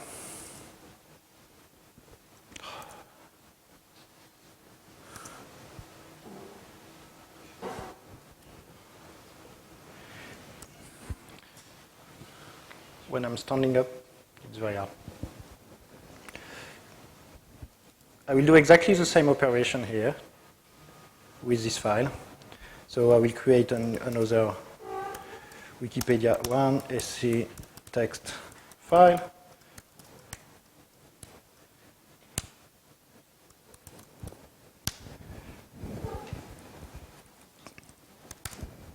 Here it's taking more time because you saw the small amount of time. So if I do, let's do this.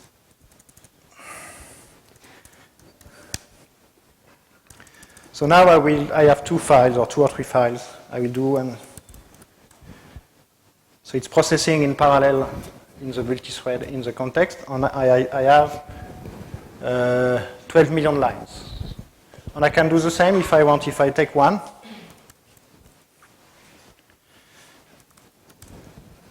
This is a string separated by space. It's a different format. This is a Wikipedia stats of all. You can get that on the web. You get big files containing the language, the files, the URI of the files, the number of clicks for these specific hours, and the size of the file. It's a good data set to play with Spark. You can find many examples of that. And now I can do exactly the same to convert this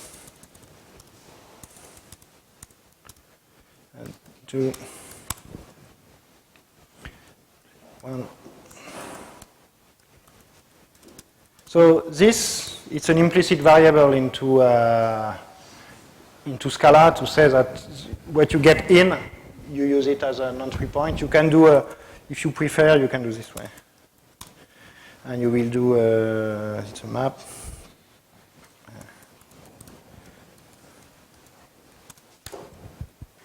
So you see, it's done immediately because it didn't do anything.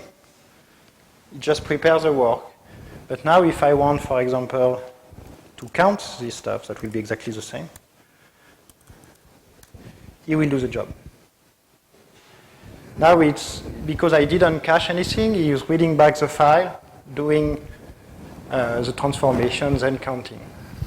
What I can do if I want to have faster processing, I can say, for example, this W1, I want to cache it. You will keep that in memory the first time I call it.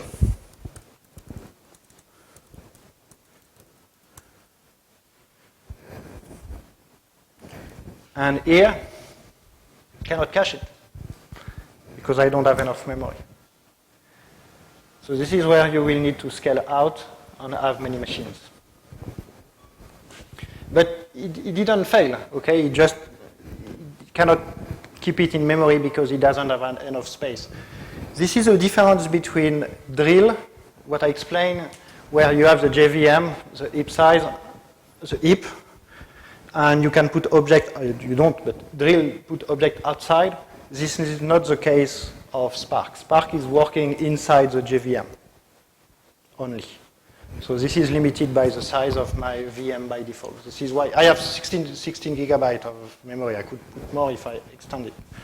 If you want to see what's happening when you work with the local shell, you can access some statistics about what's happening inside your Spark jobs. It will give you what is in memory, how big is the objects that you have into memory and so on, the different stage for the different jobs, more or less. So what he has done here, I didn't do anything except parsing this, but you will see that how does it read the file and so on the different thread internal, executor internal. So I will take my notes because I'm starting to be a little bit tired.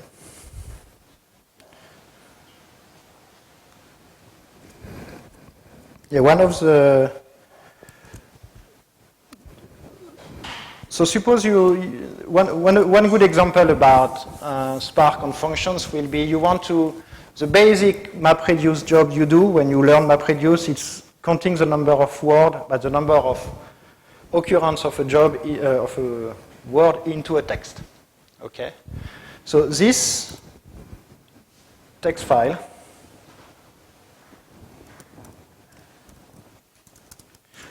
and in the plane I was thinking I should have taken the Star Wars script or something to do the demonstration, but it was too late.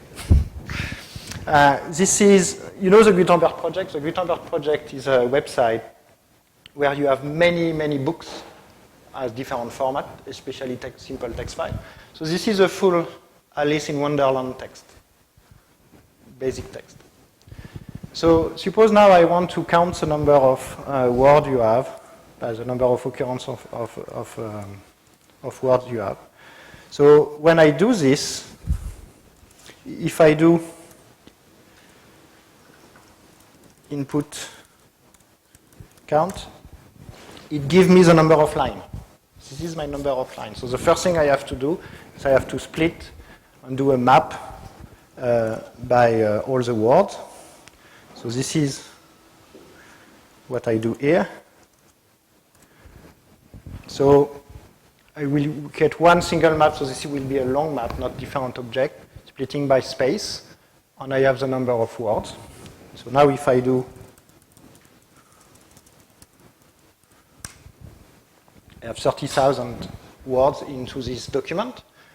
So now what you do is you just have to group them and count them.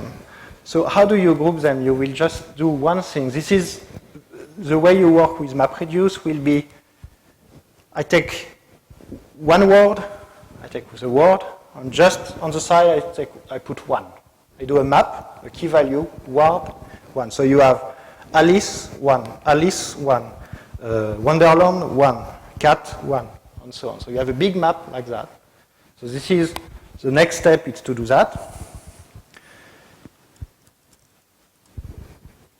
So you do the map here, and I just reduce my key. So let's do it in 2 steps just to show you, because you can do it in 2 steps.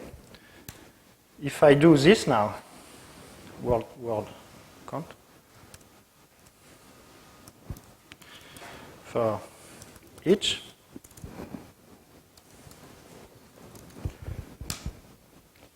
you will print all the couple. And do we have two or three times the same word on the same page? No?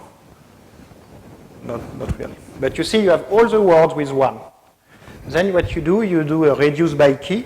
This is a key, and you do 1 plus 1, by 1 plus what you find.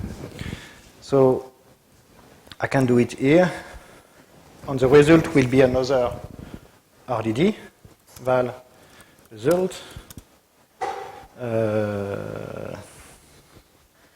it word.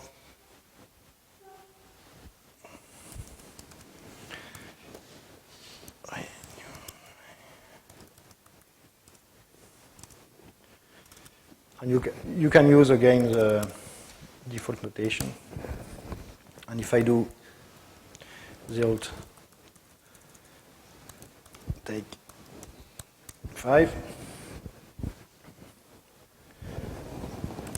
40. Okay. So my data cleaning is not very nice. You see, here I have y with a comma 7 times, grant is 1 word, but this is because typically this is space where is not between the, this is the key here. So, do you see the difference between take and for each? For each is just applying the function to all the result set.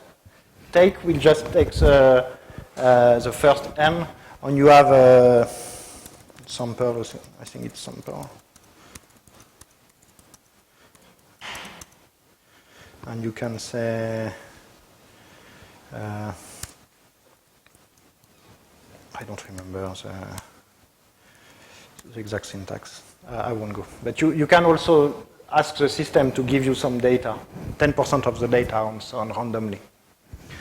So the result now is here, and I can save it in a text if I want. Save to.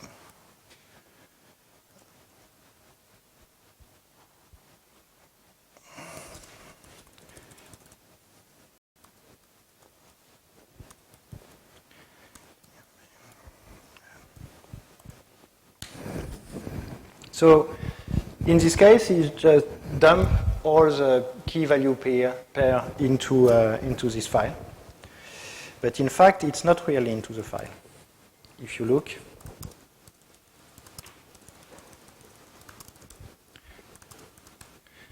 oops.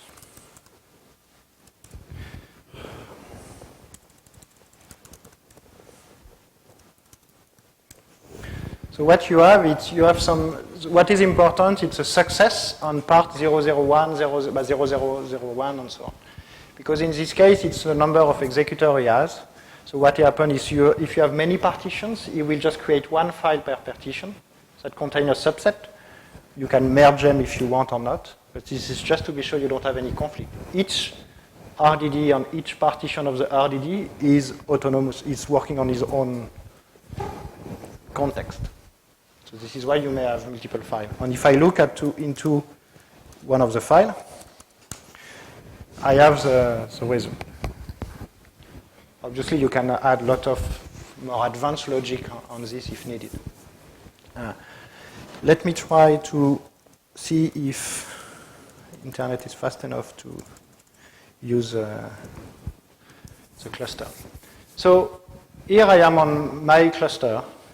On Amazon, I have 5 nodes, 64 gigabytes of memory for each node, and I have Spark running on all these nodes. And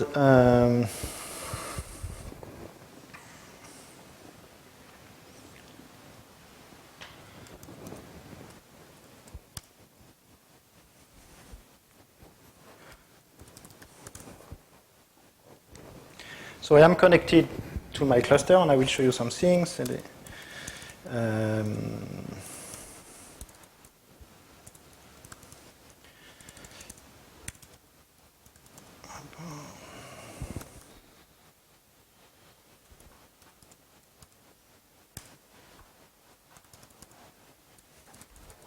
So this is the same data set, except that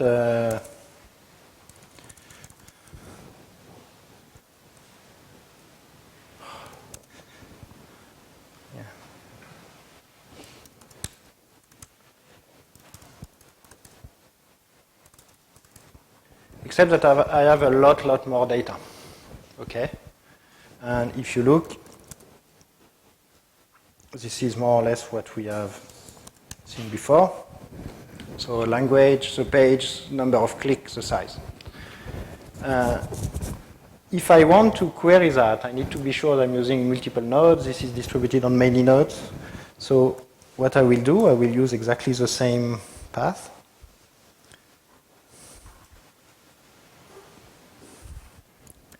And the way I have started my my Spark here,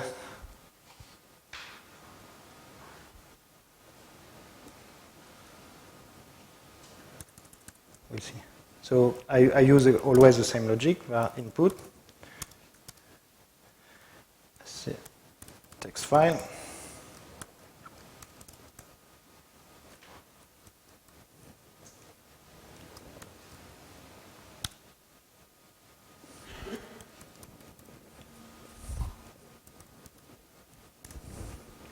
here will take more time. Oh, I am on a... So here I'm running on one single node. I'm not using the cluster here. It doesn't use a lot of executor. And, so here it's scanning all the file on different threads, but not distributed on all the machine. So you see it's taking some time. Now I will run the process.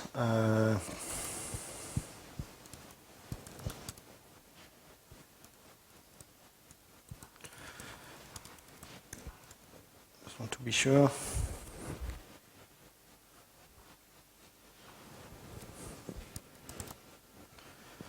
Oop.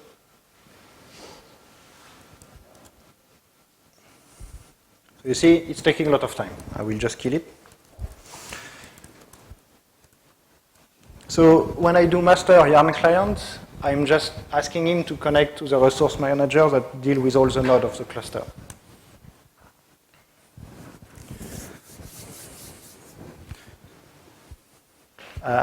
When I run the job, I was thinking I was already connected to the cluster.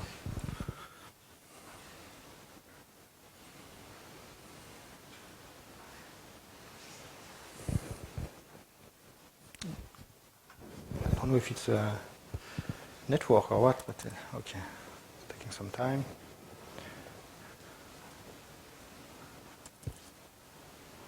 Okay. So I do exactly the same.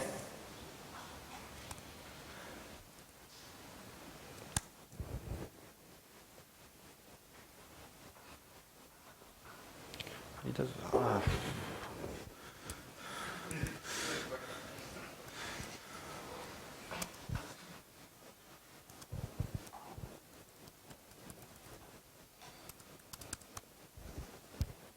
Yeah.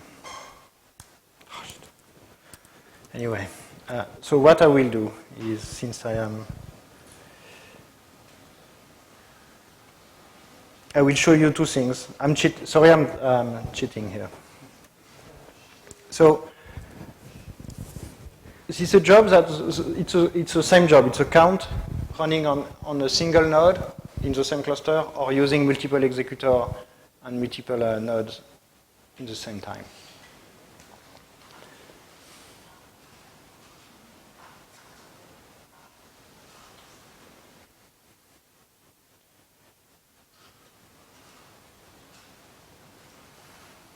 It's very slow.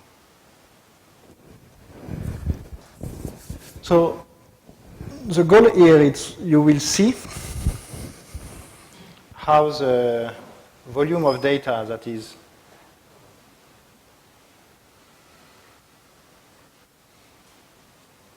managed by the application, because you have multiple gigabytes. I think you have 83 gigabytes of data.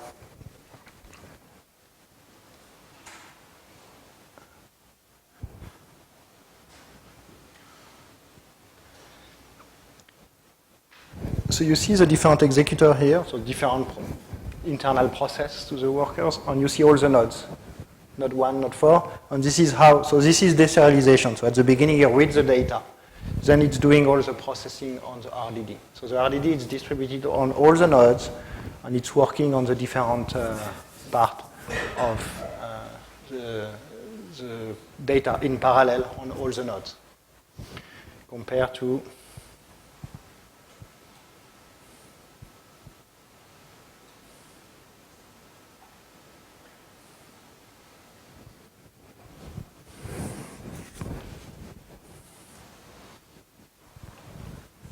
here everything will be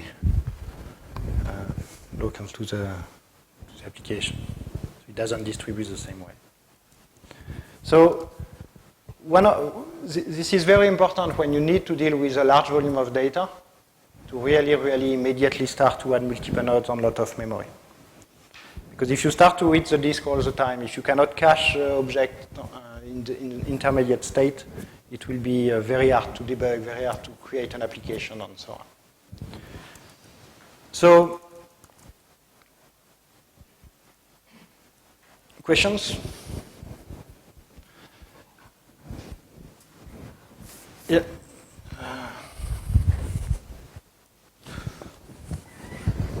If I want to use this Spark with Cassandra, it's it's pain for me. So Spark will be some like a middle level between my application and Cassandra. And can I work like ordinary SQL? Like what? Can I use some Spark SQL to work with data? I will come to Spark SQL just now.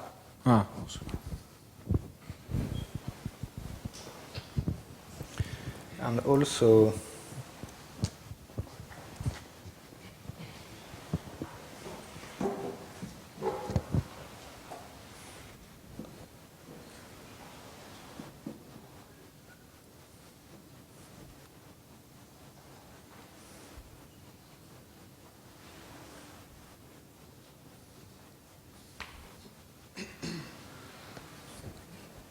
yeah.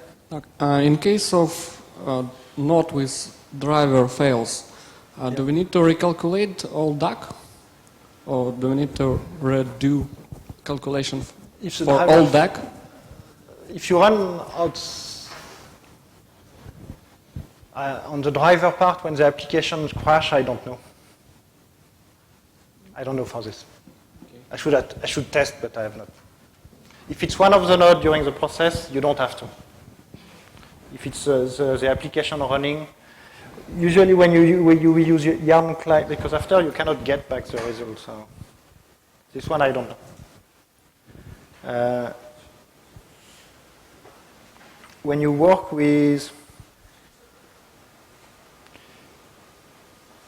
in Java or in Scala inside your Java application, it's more or less the same. Okay, you have the same. This is Java.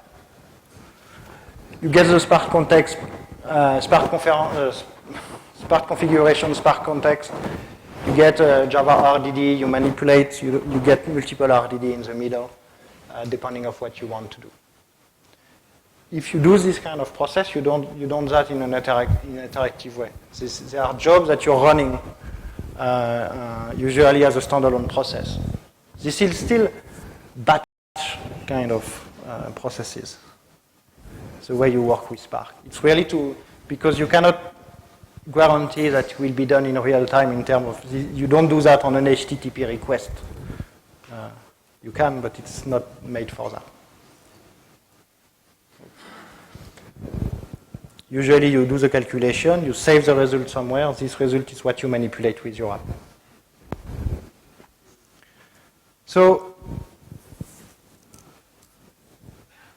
one of the challenges you have when you work with what I have done so far, text file, input file, or so on, you have to convert manually and to know exactly what the map is. When you have created the object, when I have done a map, I have first to convert that into a specific type if I want, a float and so on. But also, if I want to query it, I have to write not a complex, but filters and so on. I have to have a new language to learn. That is a Spark language. That is okay. But one of the challenges, not one of the challenges, but one of the things that Spark have done is to create Spark SQL and work with data frames. So data frames are just RDD or an extension of RDD that have a schema. So they have a specific organization of the data that are tabular. They are tabulars. And in this case, if you look at the RDD will be just a list of persons.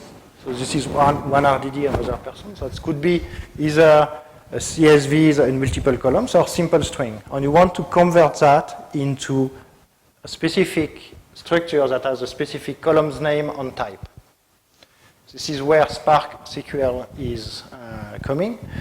And if you see, this is a little bit different because what I use SQL context, read JSON in this case. You can read from JDBC, you can read from Cassandra, and so on. Or you can take a text RDD and transform that into a data frame. And then you get a schema. Let's do it. So I will use my local instance because it's quite slow. Oops. Where is my file?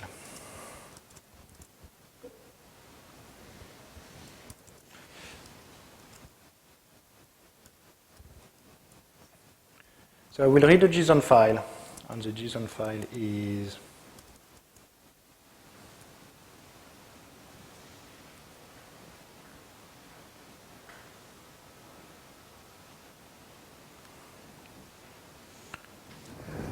I read this file.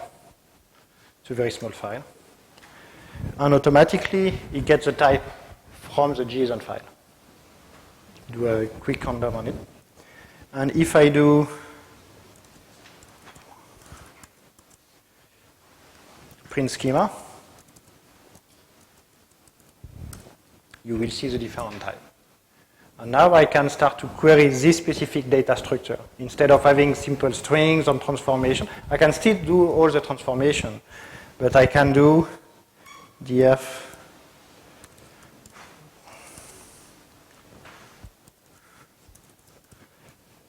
and get only the name. But I can also directly use SQL on that. So you have many options. So you can write either using the Fluent API, but most of the time people will like to use SQL to transform the data. But most of the time it's to transform the data or to do some analytic. Not necessary to build a real-time, an operational application on the top of it. At least this is not what I have seen so far, and this is not the way I will build it if I have to. The same way you won't build drill you won't use drill to build your exact your operational database. So if I want to use the select statement into the code,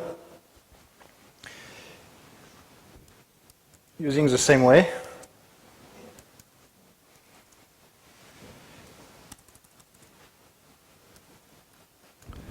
I do SQL in the SQL into the SQL context, and I have the select statement as a string. And how do I? Okay. Oh, yeah, I have to. Oh yes, I have to create the temporary table. Sorry. Killed everything, okay, stupid. I have to create a temporary table to have the select statement to know which data frame he has to use. And let me just parse a file.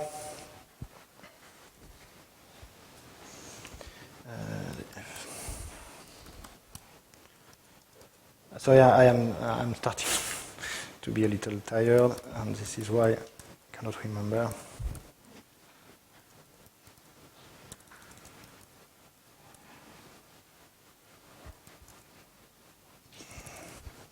So I will call it. So I create just this object to have the temporary table in memory, just to know that we can write SQL statement against it.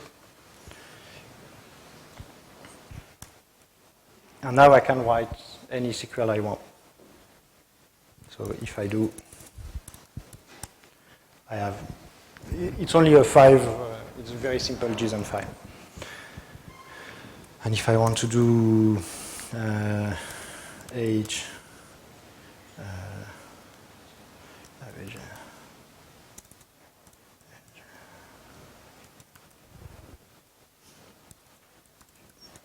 size, so I want to calculate age. You will have all the query you want. And here you can also cache, and you can also save the result into a file if you want. So this is, when I've seen that used, is really to do the analytical part, not necessary to build a real-time application on. You manipulate the data, you prepare the work, and you save that in different things. You can save that very often. You will save that directly into Cassandra or into HBase, into MapRDB, because you have a flexible structure in terms of record you're manipulating. And then you have another application that deal with your data inside your database. Because this, usually, you won't use Spark if you have 5 lines into your applications. It's really when you want to distribute that on many servers.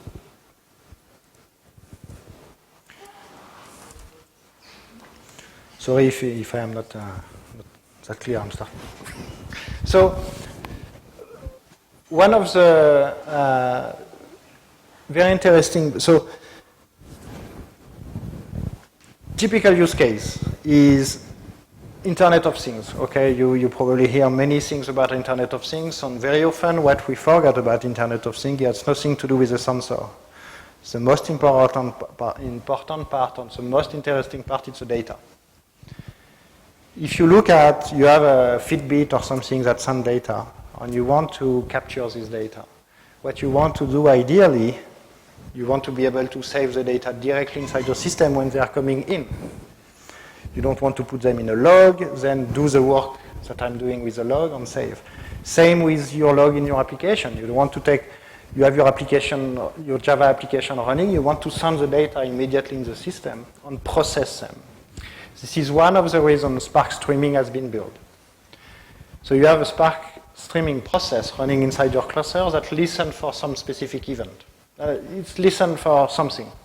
It's listening for Twitter feed, for example, for new file on a directory. So new file on a directory. For Flume, Flume is a system for pushing data, pulling data into in this case, Spark, but it could be inside the cluster. Have you heard about Kafka, Apache Kafka?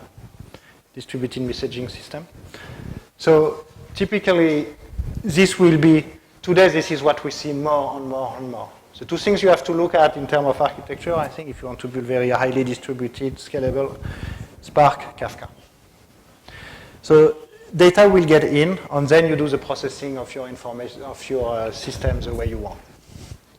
And it's not, Spark is not really streaming the data all the time. It's what it does, it do micro-batching. When you start the process, you say, you execute this specific stream, reading the stream every n seconds. Every second, every 10 seconds, and so on. And for each of these seconds, you will create a data frame, RDD.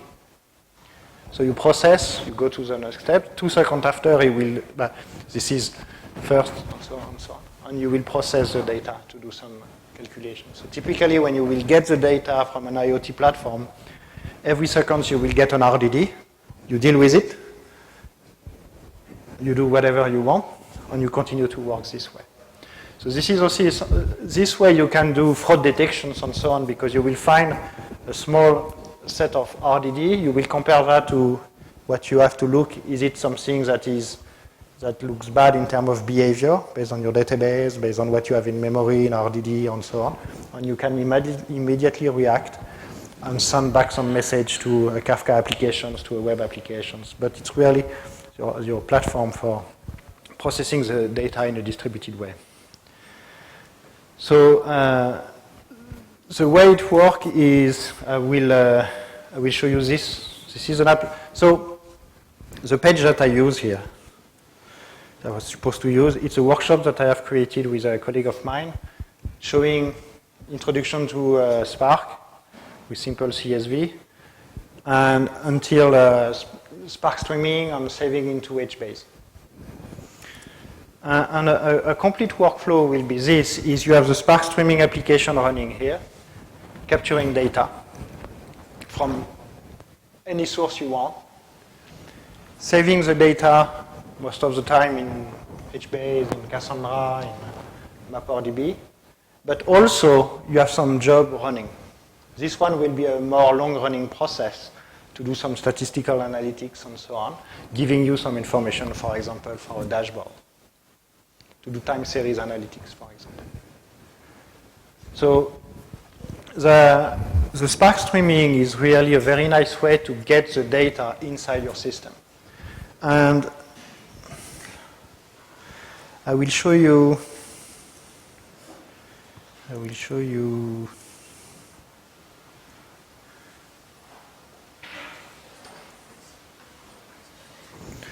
will quickly show you how do you start the process.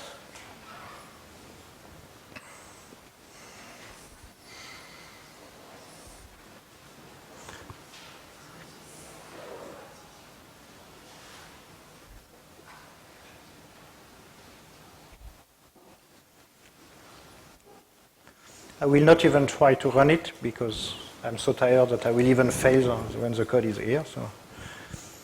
So this is a Scala app, but you can imagine to do exactly the same in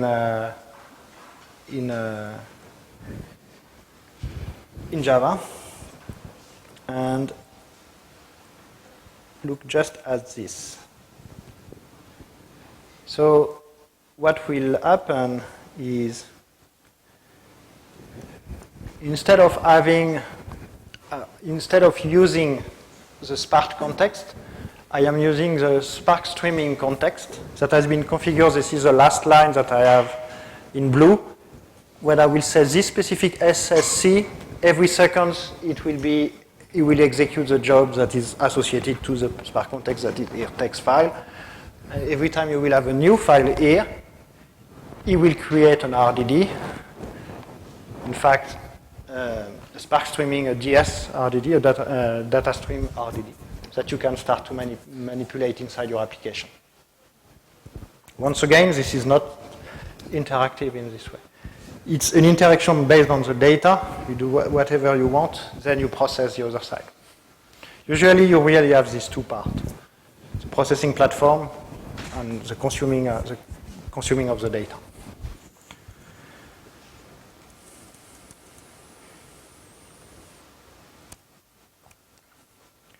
So the two parts that I have not touched tonight is machine learning with MLlib and graphics. Just because I didn't have time first to prepare a good demonstration, because first even simple demonstration I failed, so it's probably a good idea that I didn't start. But machine learning, who has done some machine learning here? Because this is, so it's a totally different job. Data scientist, it's a totally different job from developer. You don't have a lot of real data scientists that have a very good experience in development, and you have the opposite. You don't have a lot of developers that are very good data scientists. Usually data scientists come from mathematical background, statisticians, and all this stuff. But the concept is, and I am not coming from this, so I will just talk about the concept, and when I play with MLlib to do some explaining some of the thing is, you have a large volume, but you have data, and you find some key feature, what we call feature into the data, to build a model. To say, this is the type of customer A, the type of customer B, just to be sure that you can, after, when you have this model, and this stage is very long, because you have to calculate, process the data, and so on, and usually you do multiple tests. And then when you get the data in, you compare your data to this model to say, this user that I'm currently manipulating my website, for example, is from model A or from is user A, type A or type B, and I will do this specific behavior. So one of the very good examples you can find, if you want to discover that, you do a Spark movie lens.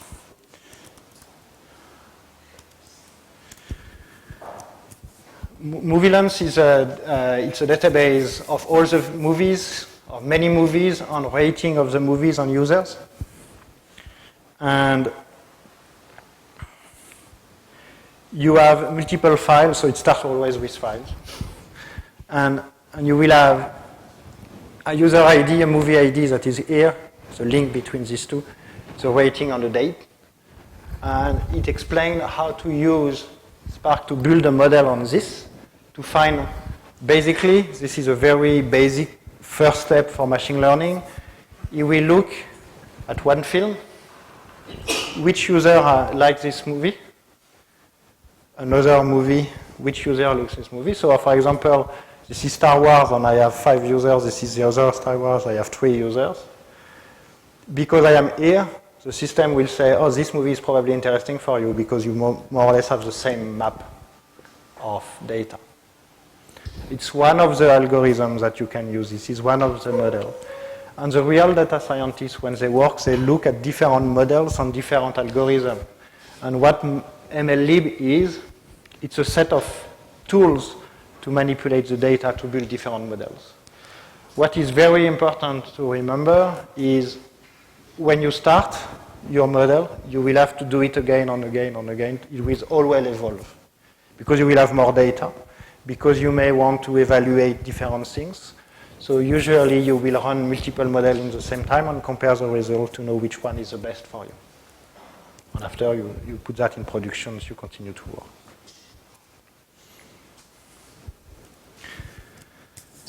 I'm sure okay, sorry, I will probably stop here because I'm starting to... So do you have questions? Sorry for that. I'm starting to... Okay. Have you tried Spark on Mesos and Yarn? What is the difference between these two? So Mesos is a resource manager, Yarn is a resource manager, okay? Yarn is in the context of Hadoop. And if you are using Hadoop, most of the time you will have Yarn out of the box, so you will use Spark at the top of it. If you don't have anything and you need to have a large cluster you want to distribute, you may use Mesos. It could be interesting, especially because Mesos will deal, you were talking about Cassandra, for example, and you want to deal with your Cassandra cluster on your Spark cluster. In this case, it will be easier with Mesos. You have a project that is trying to join the best of both worlds. It's Yarn is very Hadoop oriented, so on Spark, Spark is, you may have people saying Spark will kill Hadoop. For me, Hadoop is just a set of tools. One of the key tools is a distributed file system. The other one is Yarn, and one of the tools is Spark. But you don't need to be on Hadoop to do some Spark. So they are just, this is a better way to process the data with Spark, but it doesn't compete against Hadoop. If you are using Yarn, if you are using Hadoop, you can stay on it. And Myriad has been here to allow you, for example, if you want to run your Apache web server, your Tomcat, your Node, you won't run that on Yarn. Yarn is really for process, batch-oriented stuff like Spark and so on. But if you have a long-running stuff like Apache that will stay alive all the time and you want to add new nodes and remove nodes, you will use Mesos. Myriad will use both of the world, meaning one of the resources managed by Mesos will be Yarn to be able to scale and configure your Hadoop-oriented resources. So, my question is, if you want to learn Spark deeper, I mean, like how internals work, beyond what is available in documentation or in books, what your recommended way, besides looking at source code, obviously? Looking at source code? Looking at the source code. Yeah, I personally don't think this is the best way to learn Spark will be to. So for me is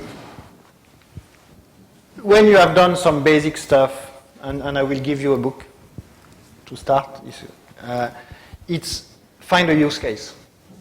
Because when I say find a use case, is you have your data, you need to solve very specific problems. And it's just by experimentation. I will say, it's probably one of the stupid stuff that I will say tonight, the best way to learn Spark is Stack Overflow. But I will say a good step could be to learn Scala in the same time, because you will probably be faster to develop on Spark with Scala. Now with Java 8 and Lambdas, it's a little better, but it's still harder. For example, I have on a pure data processing with columnar data, I've done a lot of work on help on some project, on building some prototype. I'm starting to look at more advanced, not advanced, but different way of dealing with Spark just to process files, not necessarily dealing with the content as a data, but just distributed processing of files, like for example, dealing with extracting metadata from Word documents and this kind of stuff in a distributed ways. I don't know if it's a good idea, but this is what I'm doing to learn more about Spark. In this case, it's many small files instead of being very large files that you process. But I think it's really find good use case and spend some time on these use cases. And you have many user community. I don't know, do you have a Spark user group here? No. Because sometimes one of the issues, you have a Spark user group, you have a Hadoop user group, you have a MongoDB user group, and they never communicate. We have big data user group. Yeah. What is important in this case is kind of be sure the two communities talk together, because you can learn a lot from others. Can Spark be integrated with Apache Drill? Or the Spark SQL fully covers all needs that? So the first answer is yes, it could be integrated. Today only using JDBC. Tomorrow we are working on a Drill RDD to kind of query it, because the query language is more powerful, especially for complex data. So it doesn't, Spark SQL doesn't cover everything Drill is doing when you have complex data, for example. But globally, if you know very well Spark, you will probably not directly go to Drill. You will choose one of the other on Spark SQL and so on. So Spark SQL is replacing Drill? No, I personally think that Spark SQL is very developer oriented. Because you are all, so if your only requirements is to be able to query complex data using SQL and exposing SQL resources to a consumer, that could be an application, could be dashboard, could be analytics, I will use Drill. But if I am I'm building a complex application on data processing with Spark, because this is made for that, all the aggregations that I cannot do, the merge of many files and all this stuff, or the machine learning, for example, I may use SQL in it to help me on some part of the application. Okay, thank you. But people coming from Spark will say the opposite. Okay, this is we have to balance that. But Drill is easier to start with for SQL. Hi all. Do you know if Spark will work with Elasticsearch? What is the best tool for displaying information? Something like some logs from anything. So it works with Elasticsearch, yes. I saw some stuff. I never used it together, but I didn't understand about the last part of the question. If we have some information in Elasticsearch and we want to display it, if it's an Elasticsearch, the first thing to look at is does Kibana help you or not? This will be the first step. If not, Spark doesn't give you any UI except notebook to help you to write, but not to really query the data in a dashboard way. And which tool the best for displaying information from Spark? So it depends what we call. I'm confused a little bit in the way. So the best tools will be stuff like Zeppelin, Jupyter, Spark Notebook, but this is more for an interactive way of reusing a dashboard, a notebook you have used. This is really step-by-step oriented, even if you can create dashboards. So one of them, I know that we have more and more users using Zeppelin in the context of MapR.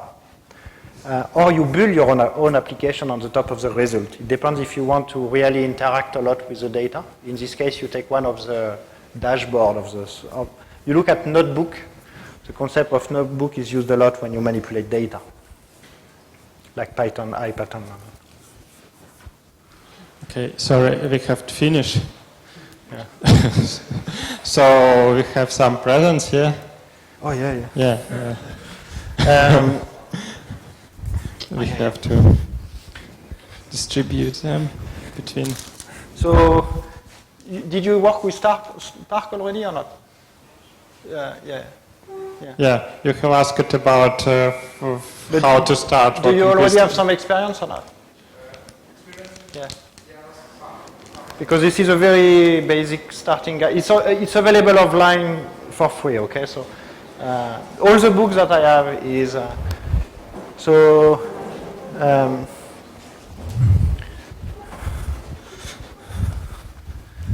I have stickers also. I will give you stickers. And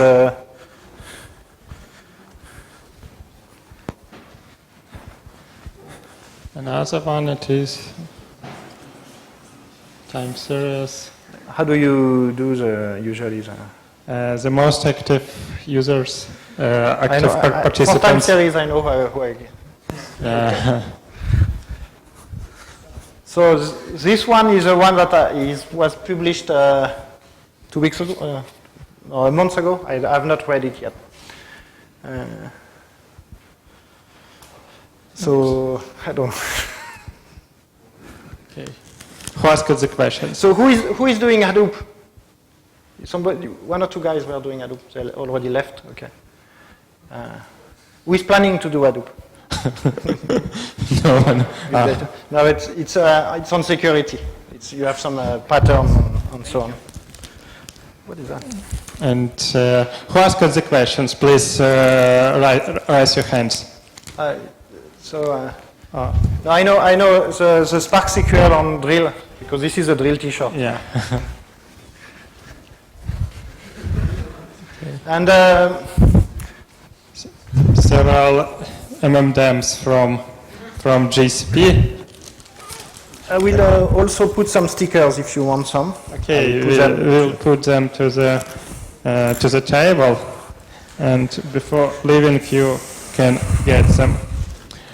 Okay, and who of you need license from JetBrains? Okay, these two guys will have license.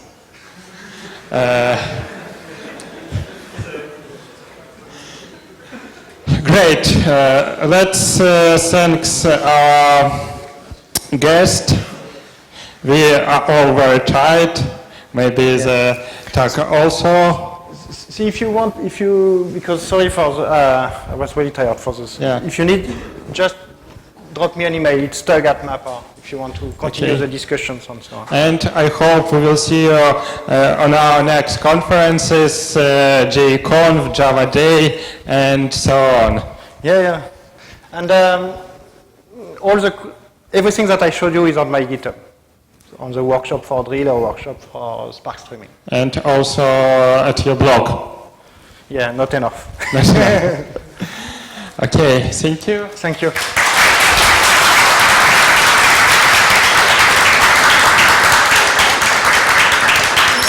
See you next year.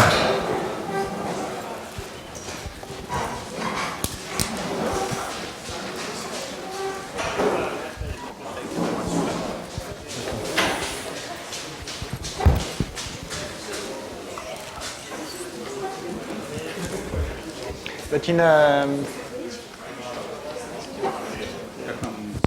Напишите мне письмо. Куда? Ну, куда-нибудь. На любую почту.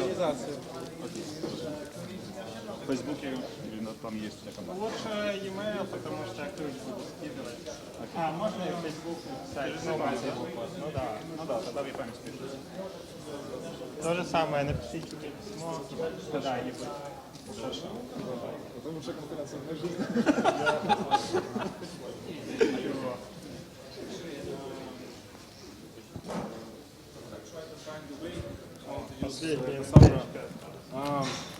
Apache Drill maybe, because we have a lot of restrictions. Like, I know. We have very difficult model. So I will be honest with you. You know, I come from MongoDB.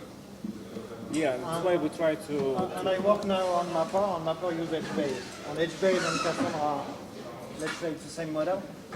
We have created a JSON database into MapR to make it easier because data modeling in Cassandra on HBase is very complex.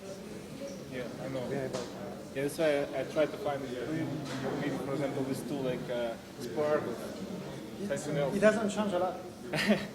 Spark will help you to manipulate the data, but at the end, the way you organize the data will always be a challenge.